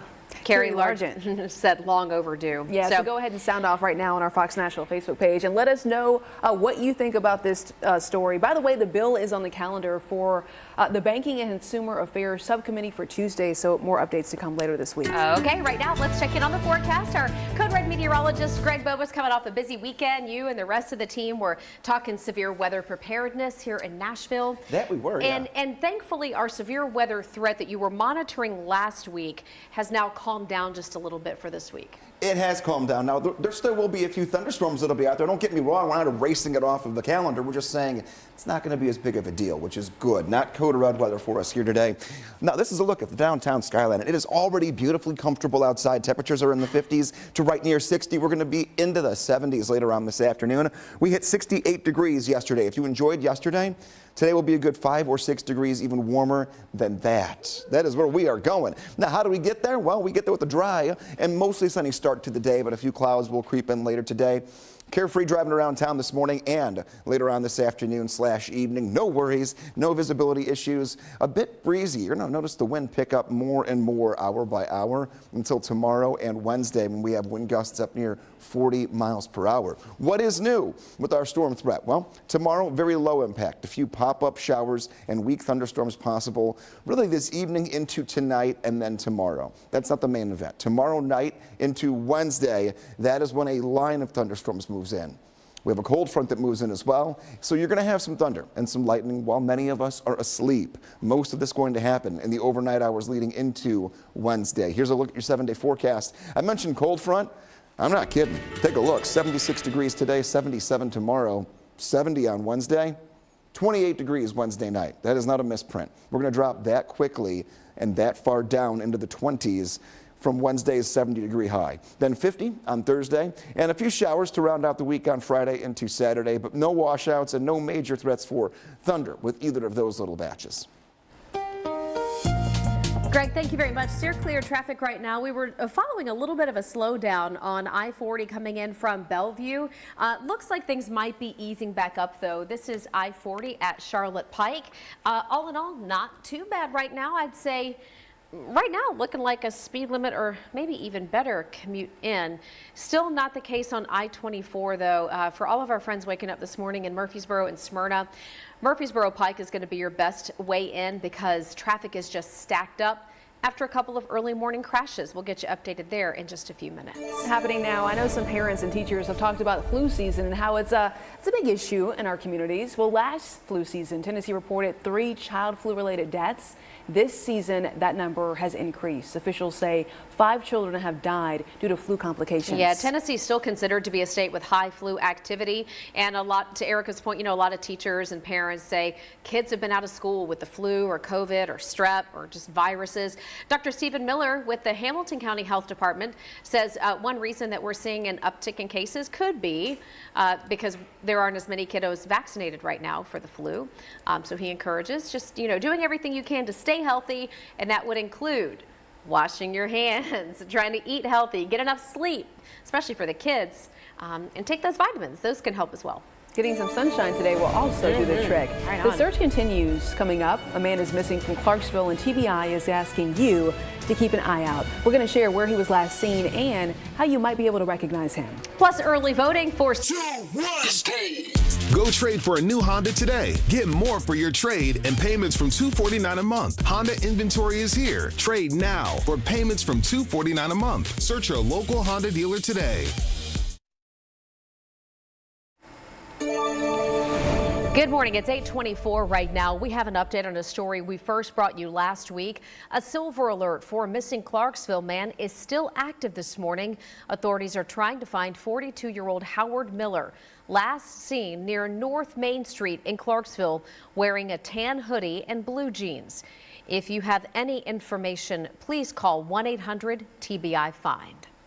And an update this morning as a man convicted of vandalizing more than 100 headstones at 2 Wilson County cemeteries is now sentenced to 12 years in prison. Justin Elmer pleading guilty to toppling stones at Cedar Grove Cemetery and Wilson Memorial Gardens. The damage estimated at more than $60,000. Elmer got 10 years for vandalism and 2 more years for stealing a couple of golf carts. Another person is still awaiting trial in these crimes. 8:25 is your time, and taking a look at your forecast today. Beautiful in the 70s later on this afternoon, but look at the weekend. Not bad itself either. By the time we get to Saturday, our temperature is still hanging out in the 60s, 66 degrees with a high temperature, and then on Sunday we're up to 70 degrees. Temps look great. Even the night times in the 40s, that's not that bad. We will have some colder nights before the upcoming weekend, though, so keep that in mind. Sunday being the warmer day of the two. Taking a look at your Code Red weather app. You can get this just by scanning right now the phone you got in your hand. Scan the QR code, or you can just, go to the App Store, type in Code Red. It'll pop right up for you here. You get 3 things with it. You get the hour-by-hour temperatures that we put in ourselves. The whole weather team does it every day, multiple times, and then the 7-day forecast as well as Doppler radar. So when you are on the go, that's going to be a very easy way for you to keep track of the radar and make sure that when these 2 weather makers that move in, tomorrow's scattered showers and weak thunderstorms, many more dry hours than rainy, but they're going to be out there for you on Tuesday. You can keep track of those on the app, and then the bigger round of rain going to push in Tuesday night into Wednesday. Well, a new look at future track and time that out for you as we go into our 8:30 half hour in a couple of minutes.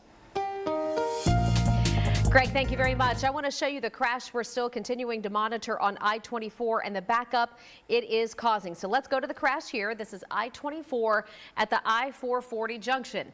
This is going to impact you if you are coming up I-24 and trying to get over to 440 from, say, Antioch, Laverne, and Smyrna. You can see the crash is on the right shoulder, been here for the better part of an hour now, and also blocking the far right lane, which is impacting your ability to get on that exit ramp.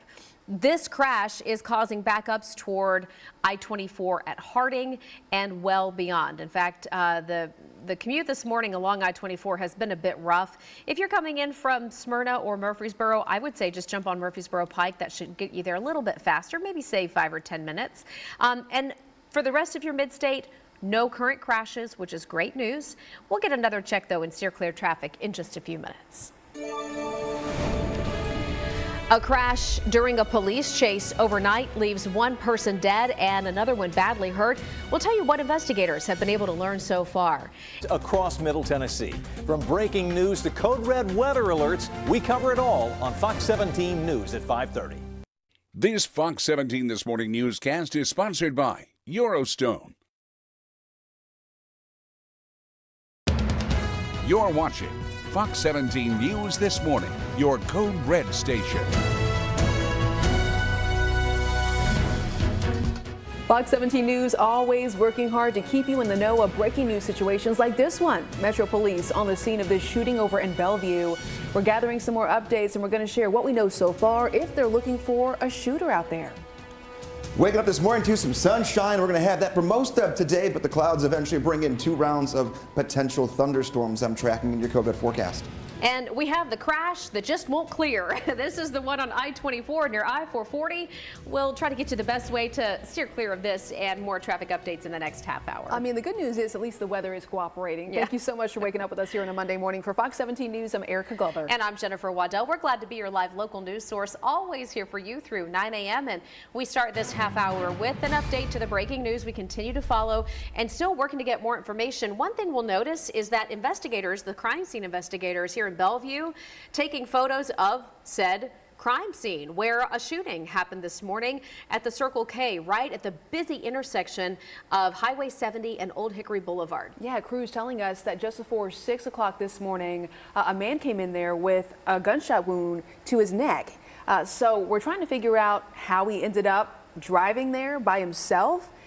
And what about the surrounding area? What is getting them to pencil in this particular spot that they're getting photographs of, blocking off this area, making it a crime scene? And Jen, you mentioned earlier, this is a very busy interchange. You got the McDonald's, the Kroger shopping plaza, a lot going on here. Yeah, so it's a breaking news update and scene that we'll continue to share some more details about as we continue on throughout 9 a.m. And developing right now, we're also working to learn more after a deadly shooting that happened in Madison just yesterday. Police confirming it happened on Rio Vista Drive right in the middle of the afternoon around 3:30. We've mapped it out here for you. You can see it is just north of Old Hickory Boulevard there in Madison and just east of Gallatin Pike. Police confirm one person has died. They've not given us any more details, but we're working on it. And as Erica mentioned in the other shooting, as soon as those updates come in, we'll be the first to bring them to you live and local through 9 a.m. 8:32, doing to bring you up to speed on the changing forecast regarding the severe weather alert for this week. Ever changing, has it been definitely over the weekend into today. The chance for severe weather has gone down dramatically. So we're going to keep all clear for right now. We are not in a code red weather alert, but we'll be active starting tonight into tomorrow, and then very active tomorrow night into Wednesday morning. Taking a look, near record high temperatures. You ready for some 70s? Today and tomorrow, and we'll be close to it on Wednesday as well. Updated storm threat, and that is what I just mentioned there, all the good stuff. Severe weather potential has gone down drastically. Taking a look at downtown, we have the sunshine. Temperatures right side of your screen are already in the 50s, close to 60.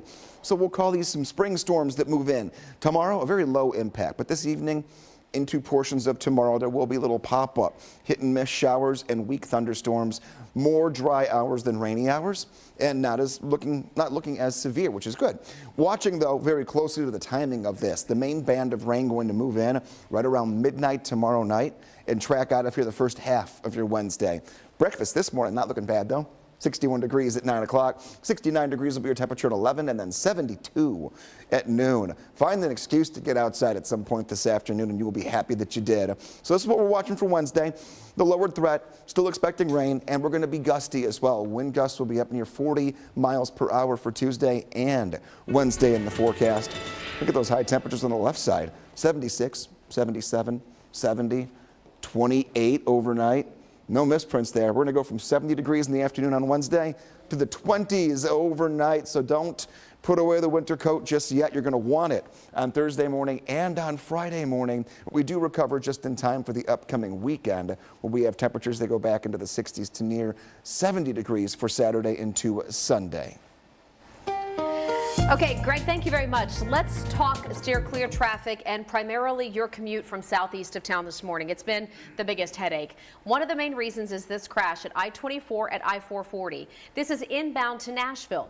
If you would typically come up I-24 to jump on I-440, or if you're trying to get even beyond that, I would say jump off of I-24 at Harding. All right, Harding can get you both over toward the airport to the east and over toward like Oak Hill, Berry Hill to the west. That way you can avoid this backup. Here's the deal.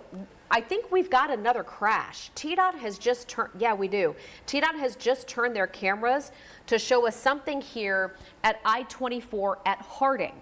So this would be before you get to the crash at I-24 at I-440.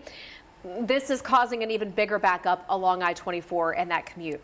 So if you're in Murfreesboro or Smyrna, even Laverne this morning, jump on Murfreesboro Pike. It'll help get you around this. Even though this looks like a minor fender bender off to that right shoulder, even the smallest problem can cause a big headache. So just going to try to save you a little bit of extra time. And we will check in again on steer clear traffic in just a few minutes. We're also getting some more updates about a police chase. The Cumberland County Sheriff's Office says a multi-county chase ended with one person dead and another injured. Now, police began chasing a car over in Cumberland County, but the car crashed sometime after crossing into Morgan County. We're mapping it out for you right here. The driver of that car died at the scene and the passenger was taken to a trauma hospital. This investigation, though, is ongoing. So as we get more updates, we'll be sure to share them with you. AT&T now says they're going to reimburse customers for last week's outage, the wireless chaos that ensued last week. Tens of thousands of customers with AT&T, Cricket, T-Mobile were unable to make calls or receive calls. AT&T says the credit will be $5 to your account. a $5 credit. They say that's the average cost of a full day of service. Here's the issue. There are plenty of business owners who say that outage costs them way more than $5 to their business. Yeah. But right now, again, a $5 credit for AT&T customers. We've got investigators on the case, but so far say that it looked to be a coding error, nothing that was, terrorism, cybersecurity related. We'll let you know as we learn more. $5. $5. All right. Just in case you have not heard this story, some pharmacies across the country, they have been unable to process prescriptions. They do say it's because of a cyber attack that happened during the AT&T mishap. So we're seeing the ramifications of what happened last week. We're learning that the attack targeted a division of United Health Group. The company blames the attack on an unidentified, they say, unidentified nation state. This morning is still impacting Change Healthcare systems, and it's also not clear when all the Change Healthcare's operations will be back up online. Interesting. So AT&T says it wasn't a cyber attack on their end, but something else happened in the in-between here. All right, making sure your children stay safe looking ahead to the summer. One local organization getting ready for pool season. And Fox 17 News, your only local station with traffic and weather updates live from 4 until 9 following the break. Fox 17 Code Red Weather app. Local weather from local experts. Download the Fox 17 News Code Red Weather app now. The Good Feet Store. Improving people's lives 2 feet at a time. 8:40 is the time on this Monday morning, so we're going to take you out to Nissan Stadium to let you know there is a groundbreaking ceremony that is happening this week on Thursday. I believe it starts at 1 o'clock. It's going to have some guest speakers and more opportunities to learn more about what's to come at the old Nissan Stadium site. So you're going to imagine, well, just go ahead and reimagine, I should say. Yeah. This whole area is going to look a whole lot different. And remember, that project is not slated to be completed until at least 2027. And it's fascinating how they're going to do this too. They will build the new stadium before they demolish the old one. Because we have to continue on with everything else we have scheduled. Correct. So we will keep the old Nissan Stadium while they build the new one. We were curious, though, over on our Fox Nashville X account, if you're excited for this. That's the question. Are you looking forward to the new Nissan Stadium groundbreaking ceremony this week? 63.5% of you all say no, you're not looking forward to it. I'm thinking that folks are just saying, I don't really want to be involved with the traffic.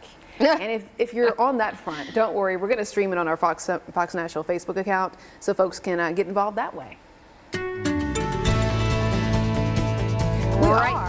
Right now we're going to get you out the door with your forecast at 8:42. Looking good. 61 degrees by 9 o'clock, 65 by 10, 69 by 11. So looking good here to start your morning weather-wise. Not looking great traffic-wise.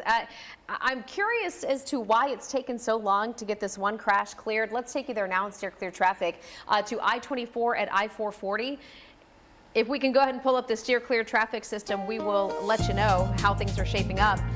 This is the crash I-24 at Harding, which has got traffic backed up. And then the previous one, I-24 at 440, it looks like, at least based on the camera view, maybe they finally got this one cleared out. So not a big problem here anymore, but we are still monitoring that I-24 drive in. And I would say if you've got to leave in the next few minutes along I-24, you should be good by the time you get out the door and get going. I think things are going to ease up nicely. We are going to check on a backup north of Nashville in our next steer clear traffic report. We're going to head up toward Trinity Lane and Dickerson Pike in just a few. Well, in your community now, the YMCA, they are trying to make sure every child in Middle Tennessee can swim well enough to save themselves from drowning. So we're going to tell you why or how they're doing this. It's thanks to a $200,000 grant. The Y is able to expand their water safety program to 15 counties. Last year, the YMCA provided swim lessons to more than, they say, 4,000 mid-state children. Organizers say that while some counties do not have pools, there are plenty of rivers and lakes that children are attracted to. So that's the reasoning behind all of this. Of reach. But at Sarah, we prefer to earn your loyalty by giving you our best offer up front. So, find your dream cookie or vehicle at sarahclarksville.com. Fox 17 News has one final breaking news update out of Bellevue, where it is still a crime scene. They seem to have this whole area where the pumps are just blocked off, and they were out there taking photographs a couple of minutes ago. Yeah, you cannot get into the Circle K at Highway 70 and Old Hickory Boulevard. Very busy interchange. We've seen police out here gathering evidence, taking photos, and overall just trying to secure the crime scene. Some of the steps they'll go through here to figure out what happened is review security footage, not just from the Circle K, but probably from the McDonald's across the way. We've got a Kroger gas station. We've got a 7-Eleven caddy corner. So that investigation is still very much active. Just as soon as we get updates on the person shot and whoever police might be looking for, we'll be bringing them to you online throughout the course of the day at fox17.com.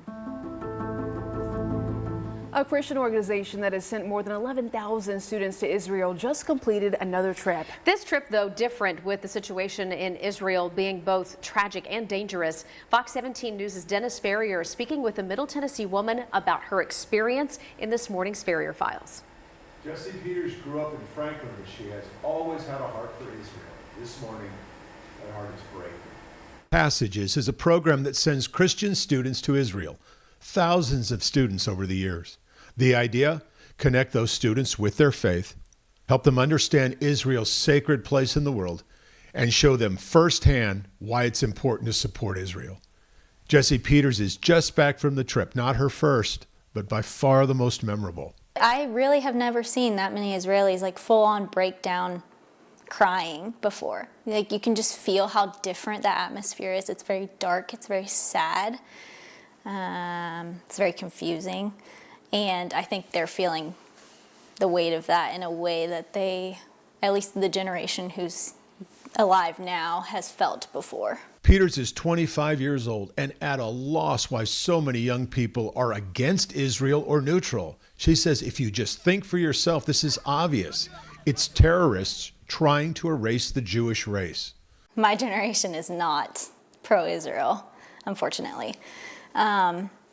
I mean, the truth of the matter is there's a massive hatred that truly is just, I mean, you have to call evil evil and good good.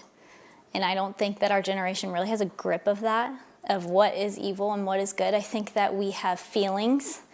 I think that we listen to other people's opinions and other people's truths instead of learning ourselves. Peters will never forget the tour of a neighborhood attacked by terrorists on October 7th. Giant photos of the people murdered or taken hostage next to the shell of their homes. Just home after home, photo after photo. Peters said at one point their guide just stopped in the middle of the tour. And all of a sudden he started shifting his feet to like move leaves that were on the concrete. And we were kind of like, it was kind of weird. Like, we were like, is he waiting? Is he thinking about something? Is this like a nervous tick? No, he pushed the leaves by and there was a massive dent in the concrete. He goes, my best friend Owen was shot here. And that's it. Like, I will never forget that. He knew exactly where, he knew exactly what time. He told us how it happened. He watched it happen. Peters' message is simple. We must stand with Israel for every reason. I mean, the truth of the matter is this country is going to be eliminated if we don't stand with them. Peters wants people to stop looking at social media for slanted and untrue versions of what's happening. She says, do your own research, do your own thinking, and then make an opinion. It's good advice from a very young person. Yeah, and seeing those homes and the photos shared of those who have been killed or that are hostages, just very tough to see. I've never seen anything like it because it's a strange combination of this idea of a memorial and a cemetery and a crime scene that's all packed into one very quiet space. Beyond eerie, heartbreaking. And something that stood out to me too was listening to her say, you know, people are in their feelings versus looking at the truth of, right. You know, what's the black and white or wrong or right, not just your feelings about Have the courage to call evil evil. Yeah. And good good. All right, Dennis, thank you so much. Appreciate you. Time right now is 8:50. Taking a look at your forecast. Let's meet our dog of the day here, and that'll help literally walk us through our forecast. Our dog of the day, Honey Bun, sent in by Audrey. Taking a look. New addition to the family. Taking a look there. 61 degrees at 9 a.m., 72 at noon, 76 degrees at 3 o'clock. Loaded with sunshine to start today, but there will be some cloud cover that builds late afternoon toward the evening. Don't let that slow you down, though, because as the cloud cover slowly builds, our temperatures do as well. 74 at 1 p.m. A good afternoon for a dog walk. 76 degrees. Yeah, this is going to be great. Tomorrow is going to be great. Then the bottom falls out and we end up getting some rain that moves in and cools us down for the end of the week. But in the meantime, you can send us your dog of the day photos by going to Facebook. You can find my page there, meteorologist Greg Bobus. That pin post at the top of the page is where you're going to send in your photos. We, of course, have to know your dog's name, but if you have a little fun story or want us to know where you're from, we'd love to share that story right here on Fox 17 News this morning. Taking a look, 76 degrees today, 77 tomorrow. Now, there will be a few isolated, very light showers on the map or on the radar late evening into tonight, and then a few pop-up showers and weak storms tomorrow. The bulk of our rain going to come in Tuesday night into Wednesday morning. That's when we have a chance for some thunderstorms, but as of right now, we have really dialed back the threat of any severe weather when those storms move in overnight. 76. Get outside today for sure. 8:52 is your time. Do want to see what's happening when it comes to our steer clear traffic updates, because we were watching several crashes earlier, but now we're just tracking that typical Monday morning congestion. This is I-65 at Trinity Lane. You can see for yourself a brake check out there, so just give yourself a little bit of extra time if you're heading out to I-65 at Trinity Lane. We'll be sure to track another traffic update in the coming minutes. It's 8:52. We have some first responders in Williamson County who are getting a new tool to help them rescue people faster who are in car crashes. And you're looking at it right here on your screen. This device replaces some of the older hydraulic tools that require pumps and hoses in order to get to accident victims quickly. Yeah, so it does help those responders be able to get folks out of there. Really a sign of the times getting this tool out there. It can also help or allow for one person to do the job of two, and then reduce the weight of equipment carried onto a scene. Time is of the essence. Williamson County Fire Rescue says getting the tool was made possible from a grant thanks to the Tennessee Electric Company. Nashville's mayor unveiling his plan for providing you with the information needed to prepare and stay safe. You're watching Fox 17 WZTV Nashville.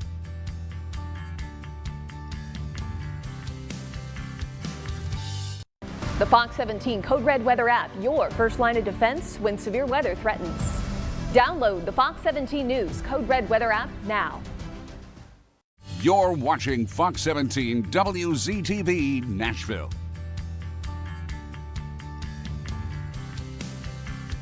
You're watching Fox 17 WZTV Nashville. You're watching Fox 17 WZTV Nashville. You're watching Fox 17 WZTV Nashville. You're watching Fox 17 WZTV Nashville. You're watching Fox 17 WZTV Nashville. Fox 17 News, your Code Red station. We track severe weather. Using our Code Red alerts up to 3 days in advance. Warning you to weather that will impact your life. Our forecast pinpoint a storm's path, showing when it will hit your neighborhood. That's where we already are. This low pressure system looks like it will be arriving in Brentwood at 4:15 on Wednesday. Providing you the information needed to prepare and stay safe. Fox 17 News, your Code Red station. Alerts, empowers, protects. Fox 17 News, your Code Red station. We track severe weather. Using our Code Red alerts up to 3 days in advance. This low pressure system looks like it will be arriving in Brentwood at 4:15 on Wednesday. Providing you the information needed to prepare and stay safe. Fox 17 News, your Code Red station. Alerts, empowers, protects. Fox 17 News, your Code Red station. Your first line of defense when severe weather threatens. Warning you up to 3 days in advance. So, when we call a Code Red weather alert, know we're providing you with the information